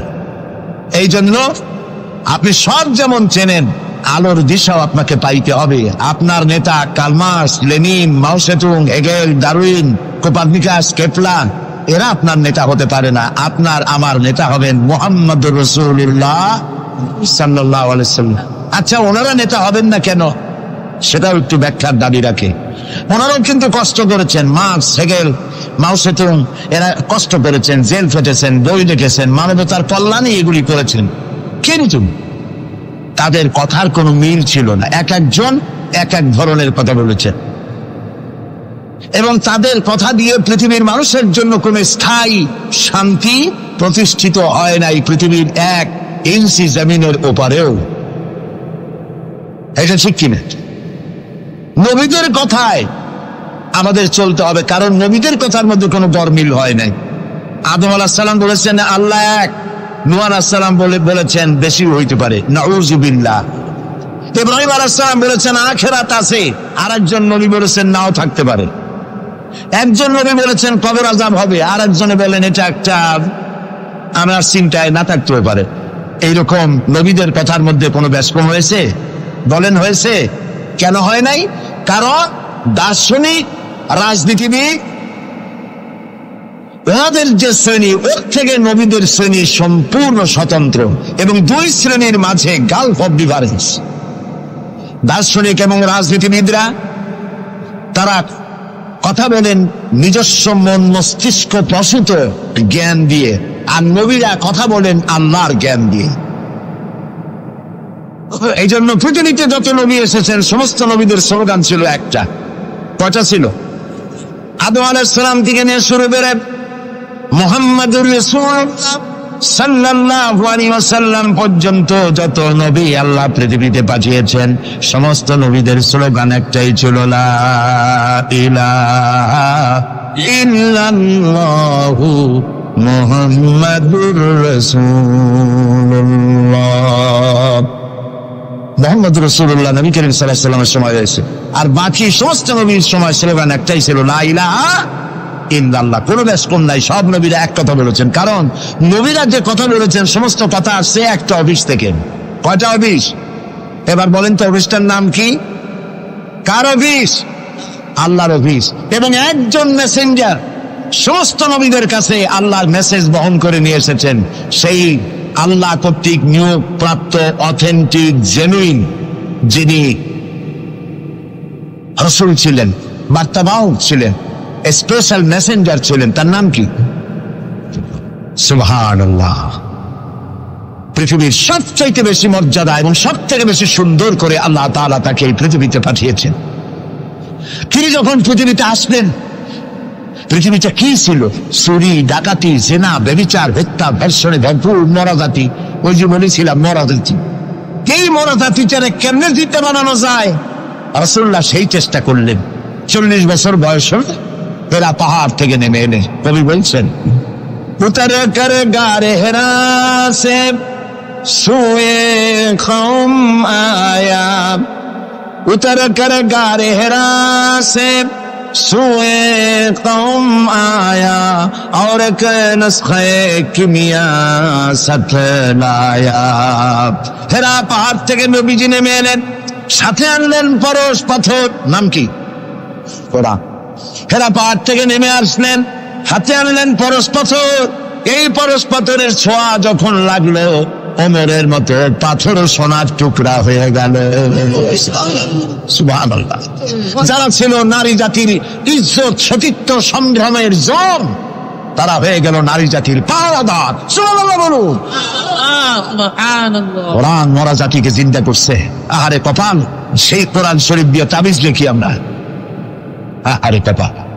বাংলাদেশে ইমদাদিয়া লাইব্রেরি, ওসমানিয়া লাইব্রেরি, কতগুলি লাইব্রেরি হয়েছে চকবাজার এলাকায়। আমি তাদেরকে অনুরোধ করব, আপনারা এই আকামটা কখনো করবেন না। ভালো কাজটা করতেছেন, বইপত্র ছাপেন, কিন্তু কোরআন শরীফের মধ্যে আপনারা তাবিজ ঢুকাইছেন। তাদের লেখা, তাদের ছাপানো কোরআন শরীফের মধ্যে দেখা যায় সূরা ইউসুফের নকশা, সূরা মরিয়মের নকশা, সূরা মায়েদার নকশা, ইয়াসিনের নকশা, এবং লেখা আছে এই নকশা ব্যবহার করলে মাথা ভালো হবে, ওই নকশা ব্যবহার করলে বিয়ে হবে তাড়াতাড়ি, এই নকশা ব্যবহার করলে তাড়াতাড়ি বাচ্চা হবে। কোথায় পেয়েছি? কোরআন শরীফ তাবিজের জন্য নাজিল হয় নাই, বিশ্বাস করুন মুসলমান। সুতরাং নকশা আঁকায়া কোরআন শরীফে ছাপানো আল্লাহর কালামের সাথে বেয়াদবি। যারা এই কাজটি করছেন, আমি তাদেরকে অনুরোধ করি, আল্লাহর রাস্তায় এই কাজ বন্ধ করে দিন, আর তওবা করুন। কোথায় পেলেন? সূরার কতগুলি নকশা বানাইছেন, 577, 1372, 1940। এদিকে কেমনে হইল সূরা ফাতিহা? বিসমিল্লাহ বানাইছে 786। এটা তো আপনারা সকলেই জানেন, ঠিক না? বিসমিল্লাহ দিন লেখে কেনা 786, কপালে যা আছে হোক।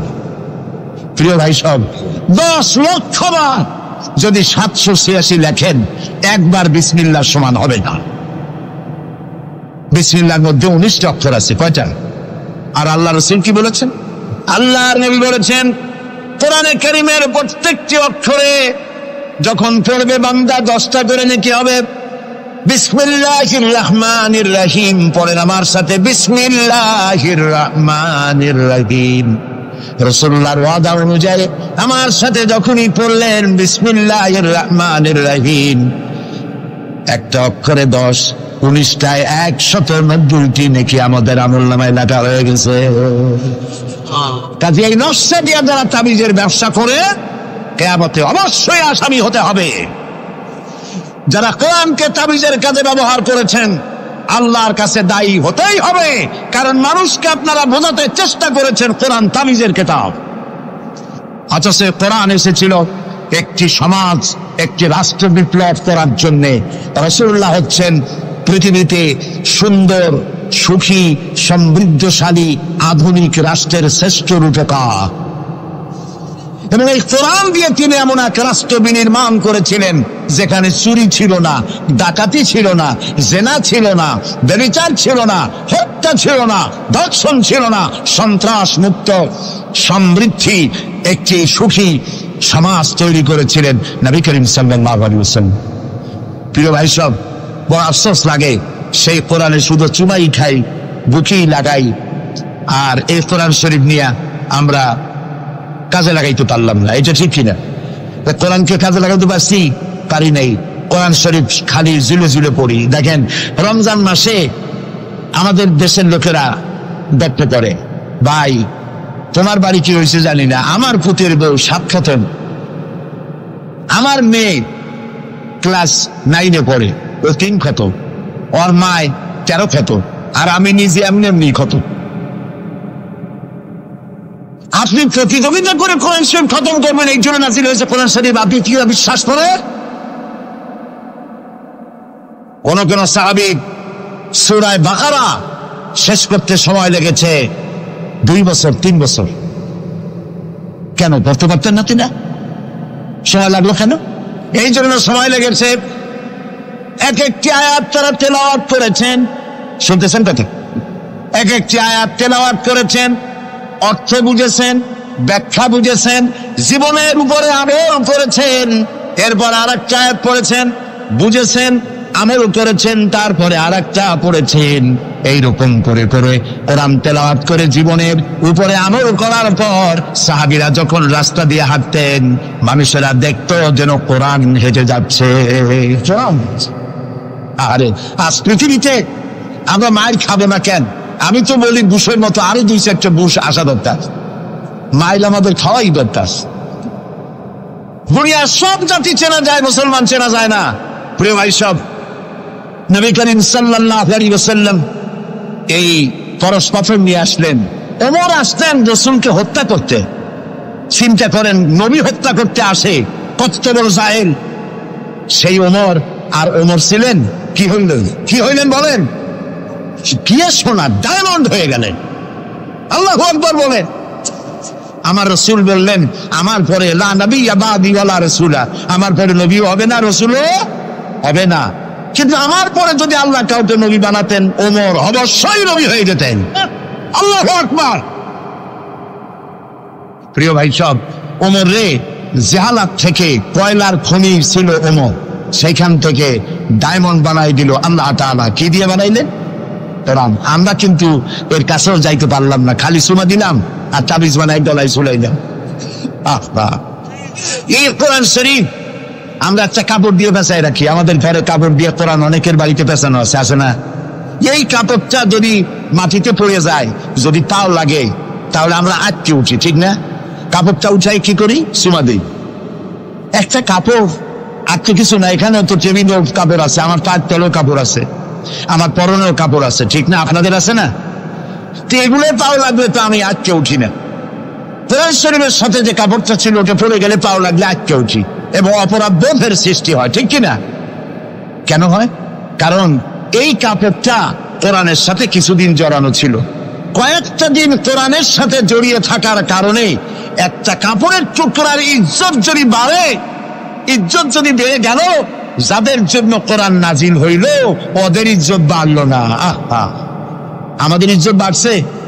আমাদের ইজ্জত যদি বাড়বে, তাহলে ইরাকে বুশেরা আমাদের মারে কেন? আমাদের ইজ্জত যদি বাড়ে, তাহলে শ্যারন প্যালেস্টাইনে আমাদের মারে কেন? আমাদের ইজ্জত যদি বাড়ে, তাহলে কাশ্মীরে ভারতের কাফের সরকার আমাদের মারে কেন?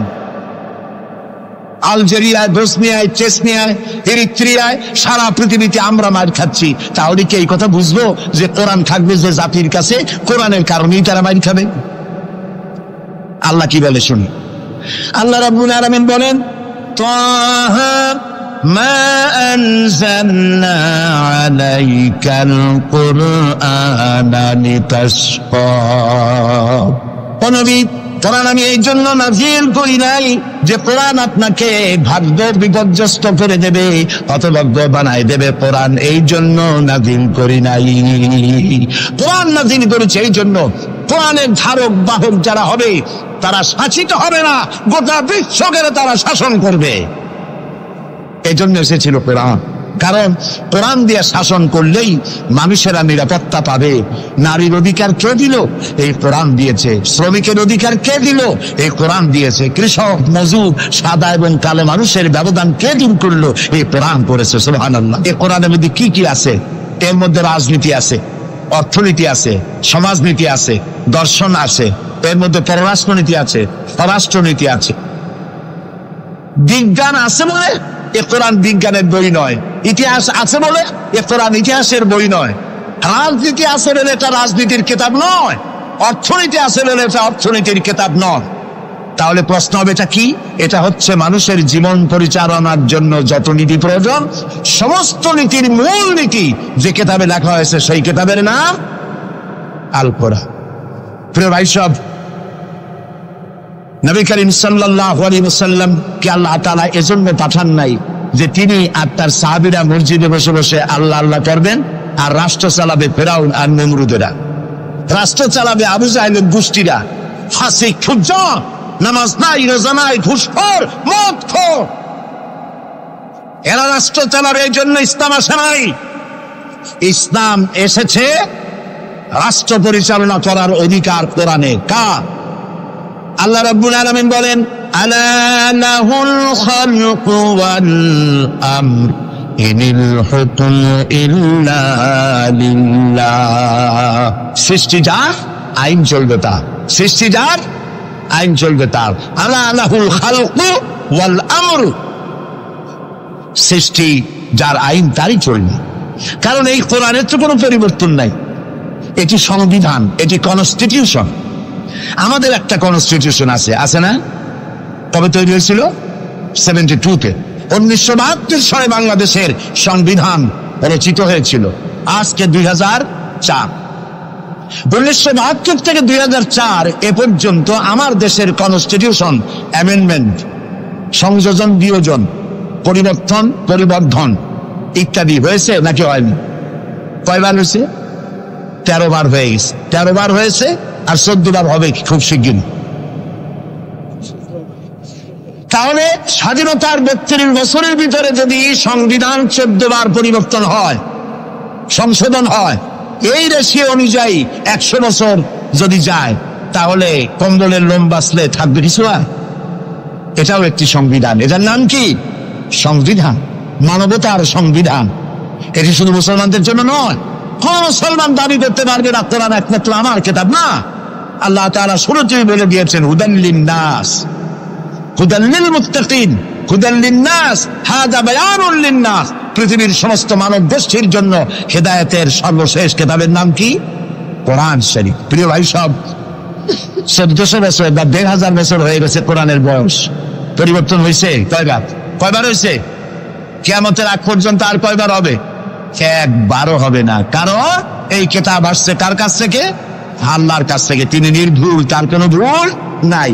আমার দেশের সংবিধান পরিবর্তন হয় কেন? এই জন্য হয়, যারা সংবিধান রচনা করেছিলেন ওনাদের কাছে ভবিষ্যতের জ্ঞান ছিল না। অতীতের অভিজ্ঞতার ভিত্তিতে বর্তমানকে সামনে রেখে সংবিধান রচনা করেছেন। আর যখন নতুন নতুন সমস্যা সামনে আসছে, তখন অতীতের অভিজ্ঞতা শেষ, নতুন অভিজ্ঞতা দিয়ে আবার পরিবর্তন করা লেগেছে, ঠিক কিনা? আল্লাহর কাছে কাল কয়টা? একটা। সেই কালটার নাম কি? মাশাআল্লাহ, আপনাদেরকে 100 দিলাম। এইরকম কথা যারা মনে রাখতে পারে, এই সব শ্রোতাদেরই কথা বলে শোনায়া আনন্দ আছে। আল্লাহ যেন আমারও ফায়দা দেয়, আপনাদেরকেও দেন বলি আমি। তাহলে আল্লাহ রাব্বুল আলামিনের কাছে কাল হইল কয়টা? একটা। ওই কালটার নাম কি? বর্তমান। বর্তমানের উপরে ভিত্তি করে আল্লাহ তাআলা কোরআন তৈরি করেছেন, তাই এর কোনো অ্যামেন্ডমেন্টের প্রয়োজন হয় নাই, কিয়ামত পর্যন্ত হবে না। যদি শান্তি চাই, আমাদের দেশে এখন তো আগেও সন্ত্রাস ছিল, এখনো সন্ত্রাস আছে।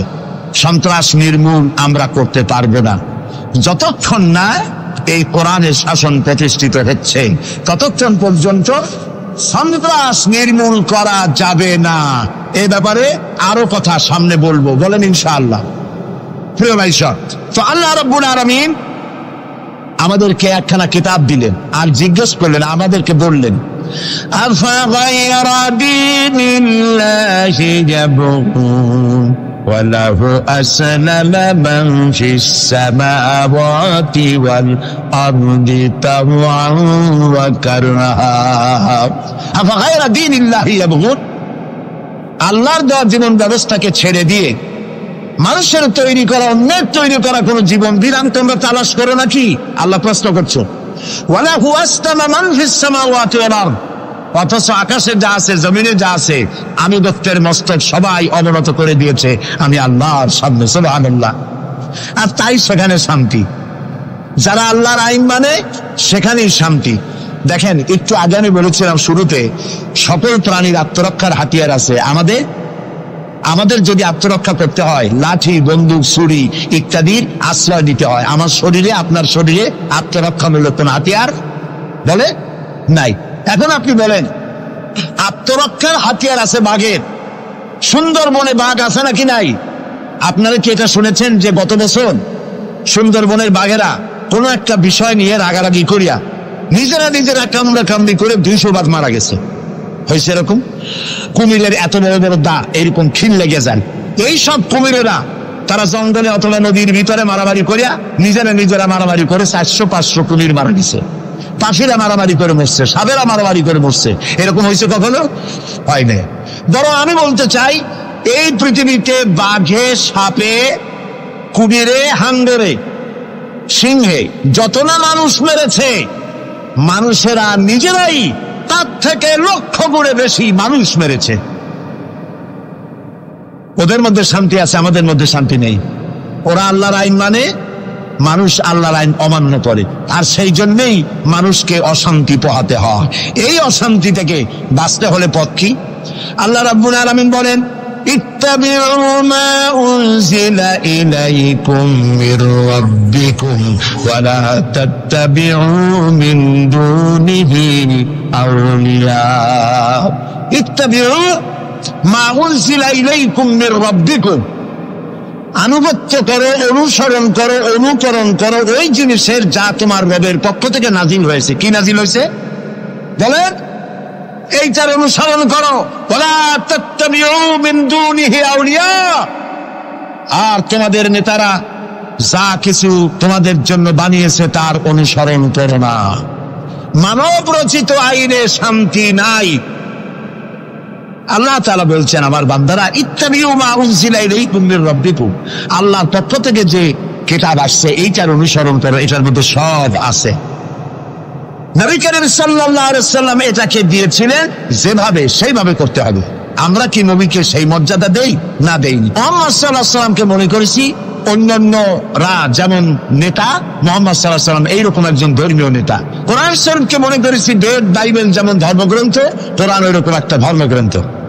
আমি আপনাদেরকে বলতে চাই, এই কোরআন একটি মুকাম্মাল নিজামে হায়াতের নাম। জীবনের সব কথা আল্লাহ তাআলা এখানে বলে দিয়েছেন। এই জন্য গতানুগতিক ভাবে ধর্মীয় পুস্তক নয়।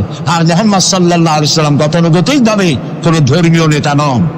তিনি হচ্ছেন আদর্শ, পৃথিবীর সব মানুষের জন্য আদর্শ নেতা, এক সফল রাষ্ট্রনায়ক, আল্লাহ রাসূল সুবহানাল্লাহ।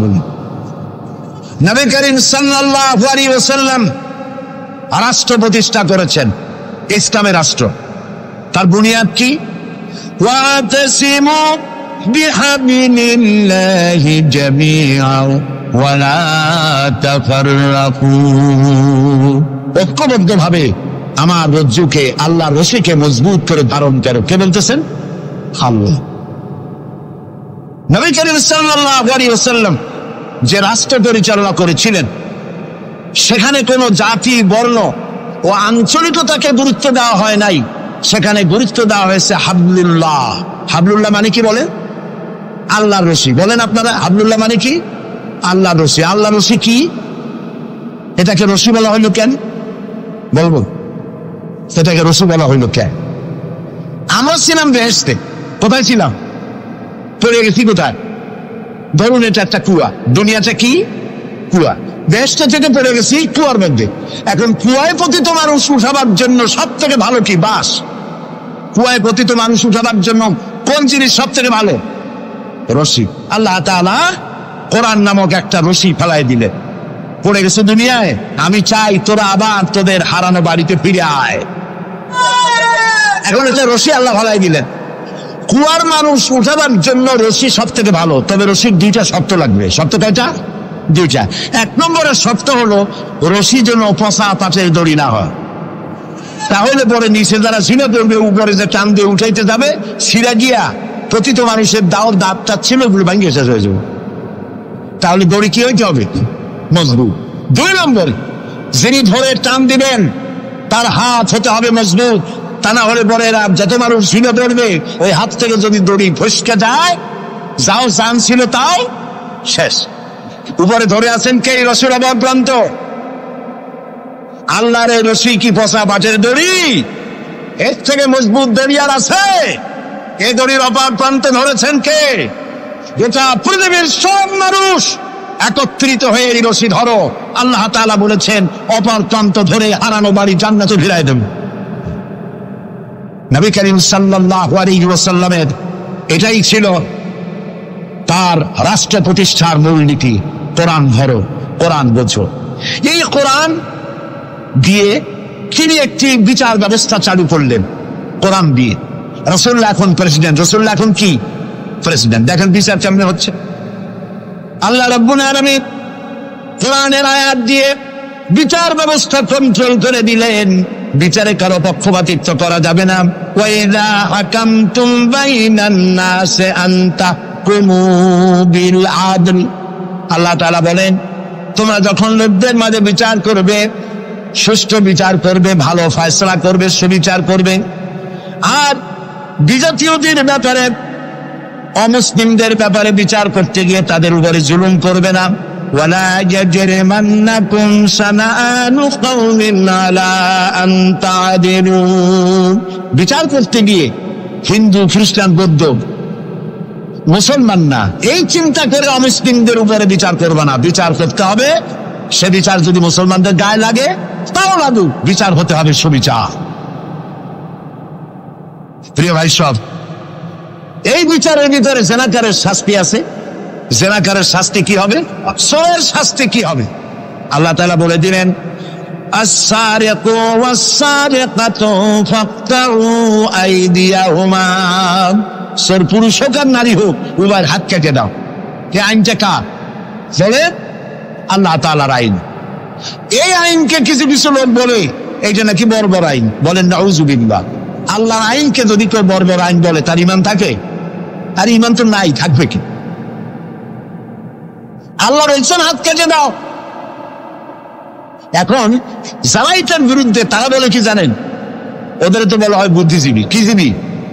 বুদ্ধিজীবী। আর বুদ্ধির ঠেলায় যত বুদ্ধিজীবী আছে বাংলাদেশে, দেখবেন মাথায় কারো চুল নাই। বুদ্ধির জ্বালায় চুল টুল সব শেষ। চতুর্দিকে কিছু আছে স্টেডিয়ামের মতো, চতুর্দিকে দর্শক মাস্টারে খালি। এরা বলে কি? এরা বলে চোরের হাত কাটা আইন বর্বর আইন। হাত কাটলে, ও তো গরিব মানুষ, চুরি করছে, হাতটা কাটলে ওর ছেলে মেয়ে না খাই মরবে, সবাই হবে ভিক্ষু। এটা তো আইন হলো? ওই বেটারা জানে না চোরের হাত কাটা আইন রাসূলুল্লাহর মক্কি জিন্দেগিতে নাজিল হয় নাই। এই আইন নাজিল হয়েছে রাসূলুল্লাহ যখন মদিনায় প্রেসিডেন্ট। খাওয়া, পড়া, শিক্ষা, চিকিৎসা, বাসস্থানের গ্যারান্টি দেওয়া হয়ে গেছে। কারো খাবারের অভাব নাই, পড়ার অভাব নাই। এই সময় আয়াত নাজিল হলো। এখন তো যদি চুরি করে তাহলে বোঝা যাবে এটা তার পেশা অথবা নেশা। পেটের জ্বালায় তো চুরি করেনি। কাজে এখন যদি কেউ চুরি করে হাত কেটে দাও। হযরত ওমর রাদিয়াল্লাহু তাআলা আনহু বলেছেন, তার জামানায় একবার দুর্ভিক্ষ হয়েছিল মদিনায়। তিনি বলেছিলেন, এখন যদি কোন চোর ধরা পড়ে এই অবস্থায় যে পেটের জ্বালায় চুরি করছে, এটা যদি প্রমাণিত হয়, তাহলে হাত কাটা আইন চালু করবা না। তার মানে ইসলাম আগে দেয় পেটে, তারপরে দেয় পিঠে। এই জন্য ইসলামী সরকার তার কাজই হলো জাতির উপরে, দেশবাসীর উপরে ইনসাফ করা, তাদের প্রয়োজন মিটিয়ে দেওয়া। এটা হচ্ছে তাদের দায়িত্ব। সেই দায়িত্ব করে ইসলাম। এবার দেখেন নরহত্যার শাস্তি। এই যে সমানে খুন হইতেছে বিভিন্ন জায়গায়, শাস্তি হয় না, সেই জন্য খুন বাড়তে থাকে। বিচারের কিছু মাইল পেস আছে, সেই মাইল পেসে চোরগুলা, ডাকাতগুলা, সন্ত্রাসীগুলা পার পাইয়ে যায়। পুলিশেরা জীবন প্রাণান্ত করে এক একটা আসামি ধরে, প্রাণান্ত করে আসামি ধরে। তারপরে হাইকোর্ট থেকে জামিন পেয়ে যায়। যারে ধরলো জামিন পেয়ে গেল। এখন তো সে পুলিশের নাকের ডগায় আঙ্গুল দিয়ে দেখা যায়, পাল্লা নামার আটকাইতে। ঠিক না? ইসলামের বিধান ভিন্ন। হত্যা করেছে, ইয়া আইয়ুহাল্লাযীনা আমানু কুতিবা আলাইকুমুল কিসাসু ফিল কাতলা। তোমাদের প্রতি নরহত্যার শাস্তি স্বরূপ কিসাস নির্দিষ্ট করা হয়েছে, অর্থাৎ হত্যার বদলে হত্যা। যে হত্যা করেছে প্রমাণিত হয়েছে, পরে নিয়ে আসো পল্টনের মাঠে, রেডিওর সমস্ত চ্যানেলগুলিকে দাওয়াত দাও, পত্রিকার সাংবাদিকদের দাওয়াত দাও, লোকেরা দেখুক, সকলের সামনে ওকে হত্যা করা হোক। জিনার শাস্তি আযানি ওয়াযানিয়াতু ওয়াযানি ফাজনিদু কুল্লা ওয়াহিদিন মিনহুমা মিআতা জালদা।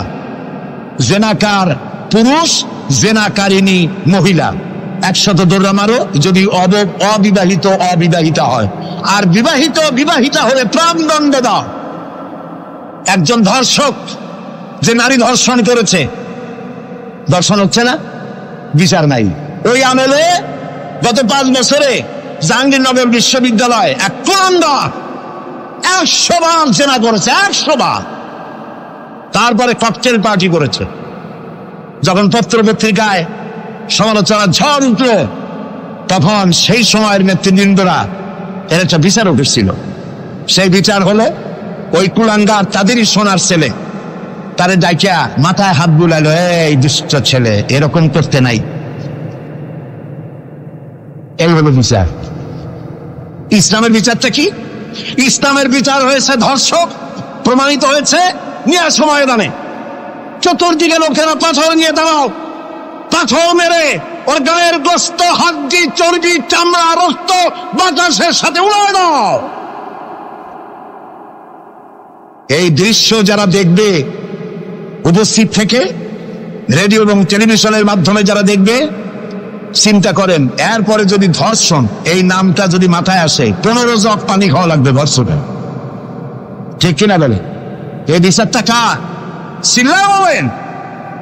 নবী করিম সাল্লাল্লাহু আলাইহি ওয়াসাল্লাম পৃথিবীর সফল শ্রেষ্ঠ রাষ্ট্রনায়ক, কোরআনের এই বিচার পদ্ধতি দিয়ে একটি সুন্দর সমাজ বিনির্মাণ করেছিলেন, যেখানে চুরি নাই, ডাকাতি নাই, জেনা নাই, হত্যা নাই, ধর্ষণ নাই, সব বন্ধ। প্রিয় ভাই, সব আল্লাহর কথা, রাসূলের কথা, ইতিহাসের কথা বলছি, আলহামদুলিল্লাহ বলে। নবী করিম সাল্লাল্লাহু আলাইহি ওয়াসাল্লাম ইন্তেকাল করলেন, এরপরে ক্ষমতা এলেন হযরত আবু বকর, প্রধান বিচারপতি হলেন হযরত ওমর। ইতিহাস লিখছে, ফামাকাতা আমান কামিলান ফালাম ইয়াখতাসিম ইলাইহি ইসনান।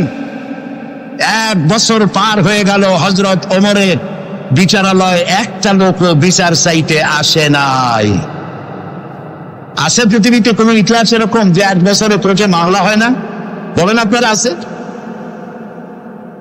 হযরত ওমর রাদিয়াল্লাহু তাআলা আনহু হযরত আবু বকরের কাছে গিয়ে বললেন, মা হাজাতা বি ইনদা কওমিন মুমিনিনা ইয়া খলিফাত রাসূলিল্লাহ, হে আল্লাহর রাসূলের খলিফা, এই দেশে একটা বিচারকের দরকার কি?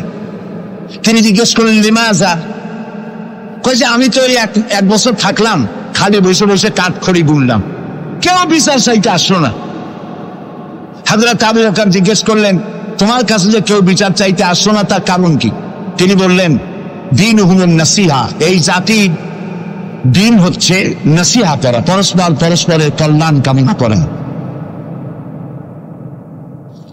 ওয়া মানহাজুহুমুল কুরআন, আর তাদের সংবিধান হচ্ছে কোরআন। ওয়া আমালুহুম আলা আমরি বিল মারুফ ওয়ান নাহয়ু আনিল মুনকার, আর এই জাতির আমল হলো ভালো কাজের আদেশ করা, অন্যায় কাজ থেকে মানুষকে বিরত রাখা। কুল্লু ওয়াহিদিন মিনহুম ইয়ারিফু হাদ্দাহু ফায়াকিফু ইনদাহ, আর এর প্রত্যেকটি ব্যক্তি তার সীমারেখা চেনে, আল্লাহর হদ সীমারেখা চেনে, এবং সেই সীমারেখার কাছেই সে দাঁড়িয়ে যায়।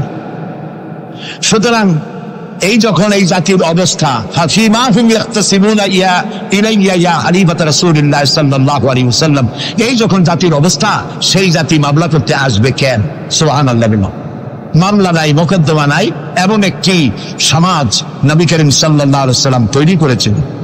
এবং এই সমাজে মানুষকে উপার্জনের জন্য তাগিদ দেওয়া হতো, চুপ করে বসে থাকতে পারবে না, কাজ করে খাও। কি করে খাও? বলেন, কি করে খাও? কাজ করে খাও। হাত যে এইভাবে করে নেয়, এই হাতের কোনো দাম নাই, এভাবে করে তিনি দেয়, সেই হাতের দাম বেশি। সুবহানাল্লাহ। আল্লাহ রাব্বুল আলামিন বলেন, ফাইদা কুদিয়াতিস সালাতু ফান্তাশিরু ফিল আরদি ওয়াবতাগু মিন ফাদলিল্লাহ, নামাজ যখন পড়া হয়ে গেল, ছড়িয়ে পড়ো আমার ময়দানে, ক্ষেত খামারে, অফিসে, আদালতে, রুজি কামাই করো, বসে থেকো না। রাসূলুল্লাহ বলেছেন, ইদা সাল্লাইতুমুল ফাজরা ফালা তানুমু আন তালবে আরযাতুকুম, ফজরের নামাজ যখন পড়া হয়ে বসে থেকো না, ফালা তানুমু, ঘুমায়ো না, আন তালবে আরযাকুকুম, রুজি কামাবার জন্য মাঠে ময়দানে নেমে যাও।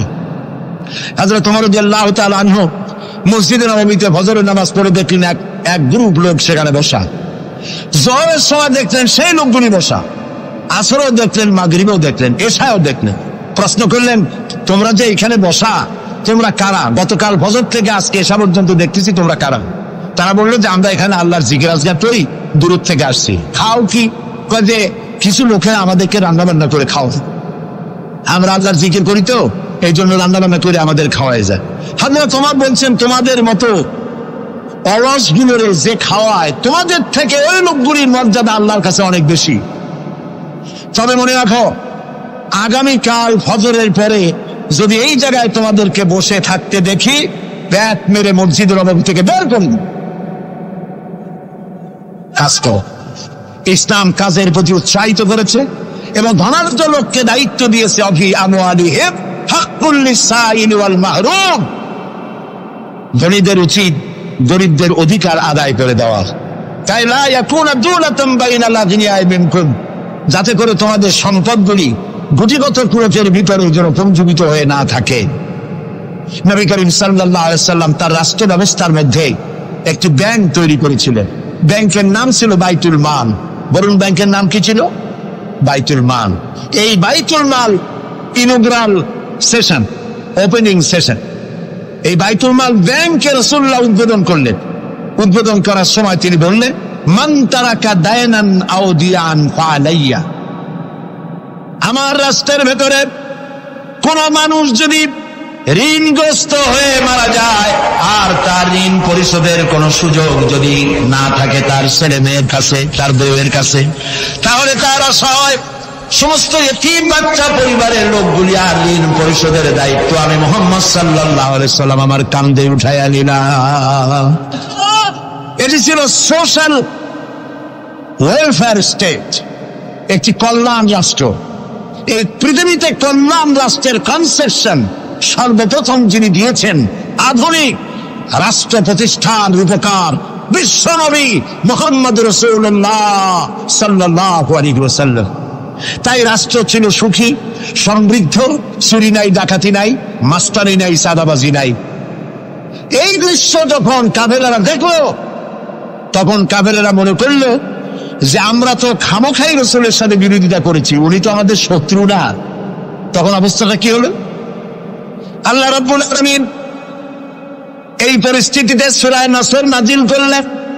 মদিনার শেষ জীবনের ইযা জাআ নাসরুল্লাহি ওয়াল ফাতহু, জানেন না এই সূরাটা? পড়েন, ইযা জাআ নাসরুল্লাহি ওয়াল ফাতহু ورأيت الناس يدخلون في دين الله أفواجا فسبح بحمد ربك واستغفر إنه كان توابا ইদা জা নাসরুল্লাহিল ফাতহু, আল্লাহর পক্ষ থেকে যখন মদদ আসবে, বিজয় আসবে, তখন দেখতে পাবে দলে দলে লোক ইসলামে প্রবেশ করতেছে। সুবহানাল্লাহ। মদিনার জীবনের শেষ দিকে আর ভূখণ্ডে একটা কাফেরও ছিল না, সবাই পড়েছে লা ইলাহা ইল্লাল্লাহু মুহাম্মাদুর রাসূলুল্লাহ। সুবহানাল্লাহ। প্রিয় ভাই সব, এই ছিল ইসলামী রাষ্ট্রের রূপরেখা। রাসূলুল্লাহ বলেছেন, আমি তো চলে যাব, চিরকাল থাকবেন। তারাকতু ফীকুম আমরাইন লান তাদিল্লু মা তামাসসাকতুম বিহিমা কিতাবুল্লাহ ওয়া সুন্নাতু রাসূল। আমি চলে যাব, দুটো জিনিস তোমাদের জন্য রেখে গেলাম। বলেন কয়টা জিনিস? একটা হলো আল্লাহর কিতাব, আর একটা কি? সুন্নাতে রাসূল। এই দুইটা জিনিস রেখে গেলাম। মারির দাঁত দিয়ে কামড়ে ধরো, তাহলে পৃথিবীতে তোমরা বিচ্ছিন্ন হবে না, ধ্বংস হবে না। সুবহানাল্লাহ। প্রিয় ভাই সব, নবী করিম সাল্লাল্লাহু আলাইহি ওয়াসাল্লাম দুটি জিনিস রেখে গেলেন। কয়টা রাখলেন বলেন? দুইটা। ট্রেন চলে কয়টা লাইন দিয়া? বলেন, দুইটা লাইন। দুইটা লাইনের উপরে ট্রেন চলে। ট্রেন কি? কতগুলি কম্পার্টমেন্ট, এর মধ্যে মানুষ বসে, মাল সামান নিয়ে মানুষ বসলো। চাকার দূরত্ব আর লাইনের দূরত্ব যদি সমান থাকে, তাহলে কমলাপুর থেকে ছাড়বে, সিরাগঞ্জ চলে যাবেন আরামসে, সব বুঝে ঘুমাইতে ঘুমাইতে, ঠিক কিনা? বোঝেন কথা? কিন্তু মাঝখানে যদি চাকাগুলো একটু সেরায় যায়, ফাট বেশি হয়ে যায়, অথবা লাইন যদি একটু দেখা হয়ে যায়, তাহলে ট্রেন কি চলবে? কি হবে? অ্যাক্সিডেন্ট হলে যাত্রীরা কি হবে? মারা যাবে, মালপত্র সব শেষ হয়ে যাবে, ঠিক না? সুতরাং এটা যেমন বুঝলেন, আমরা ছিলাম বেহেশতে, আসলাম দুনিয়া। আল্লাহ রাব্বুল আলামিন এই দুনিয়াবাসীদেরকে জান্নাতে নিতে চান, সুবহানাল্লাহ বলে। এই জন্য 2টা লাইন করে দিয়েছেন, 2টা লাইন রাসূলুল্লাহ পেতে দিয়ে গেলেন। একটার নাম হলো কোরআন আর একটার নাম হাদিস। আর আপনার আমার দেহ, এই দেহগুলিকে ধরেন কম্পার্টমেন্ট, বগি, ট্রেনের বগি। এই বগি, এই ট্রেন, এই দেহ নামক বগিকে চালাবার জন্য কতগুলি চাকা দরকার। সেই চাকা হলো অর্থনীতির চাকা, রাজনীতির চাকা, সমাজনীতির চাকা, স্বরাষ্ট্রনীতির চাকা, পররাষ্ট্রনীতির চাকা। এই সব চাকাগুলি কোরআন হাদিস নামক 2টা লাইনের উপরে যদি ছেড়ে দেন, কোরআন হাদিস অনুযায়ী যদি চালান, দেহ নামক গাড়ি দুনিয়া থেকে ছাড়বে, লাস্ট ডেস্টিনেশন আল্লাহ জান্নাতে চলে যাবে। আর যদি দেহ নামক এই গাড়িকে চালাতে গিয়া রাজনৈতিক চাকা যদি দৌড় দেয় ইংল্যান্ডের দিকে, সংস্কৃতির চাকা যদি দৌড় দেয় ভারতের দিকে, গণতন্ত্রের চাকা যদি দৌড় দেয় আমেরিকার দিকে, তাহলে দেহ নামক গাড়ির কি হবে? অ্যাক্সিডেন্ট অবধারিত। কথাটা কি বোঝা কঠিন না সহজ? সুতরাং আসুন, কোরআনের, আল্লাহ রসুলের বলা ওই কোরআন আর ওই হাদিস, এই 2টা নিয়ে আমাদের জীবনকে পরিচালিত করতে চেষ্টা করি। এবং এই চেষ্টা ফলবতী হতে পারে পার্লামেন্টে। 1000 বছর ওয়াজ করে যা করতে না পারবেন, পার্লামেন্টে যদি কোরআনের পক্ষের লোকেরা মেজরিটি হয়, তাহলে 1000 বছর ওয়াজের তুলনায় একটা বিল পাস করলে অতি তাড়াতাড়ি তা হয়ে যায়। এই জন্য জনগণকে সেভাবে তৈরি হতে হবে, প্রস্তুতি নিতে হবে এবং বুঝতে হবে কোরআনের আইন ছাড়া সন্ত্রাস, দুর্নীতি নির্মূল হবে না, হবে না, হবে না।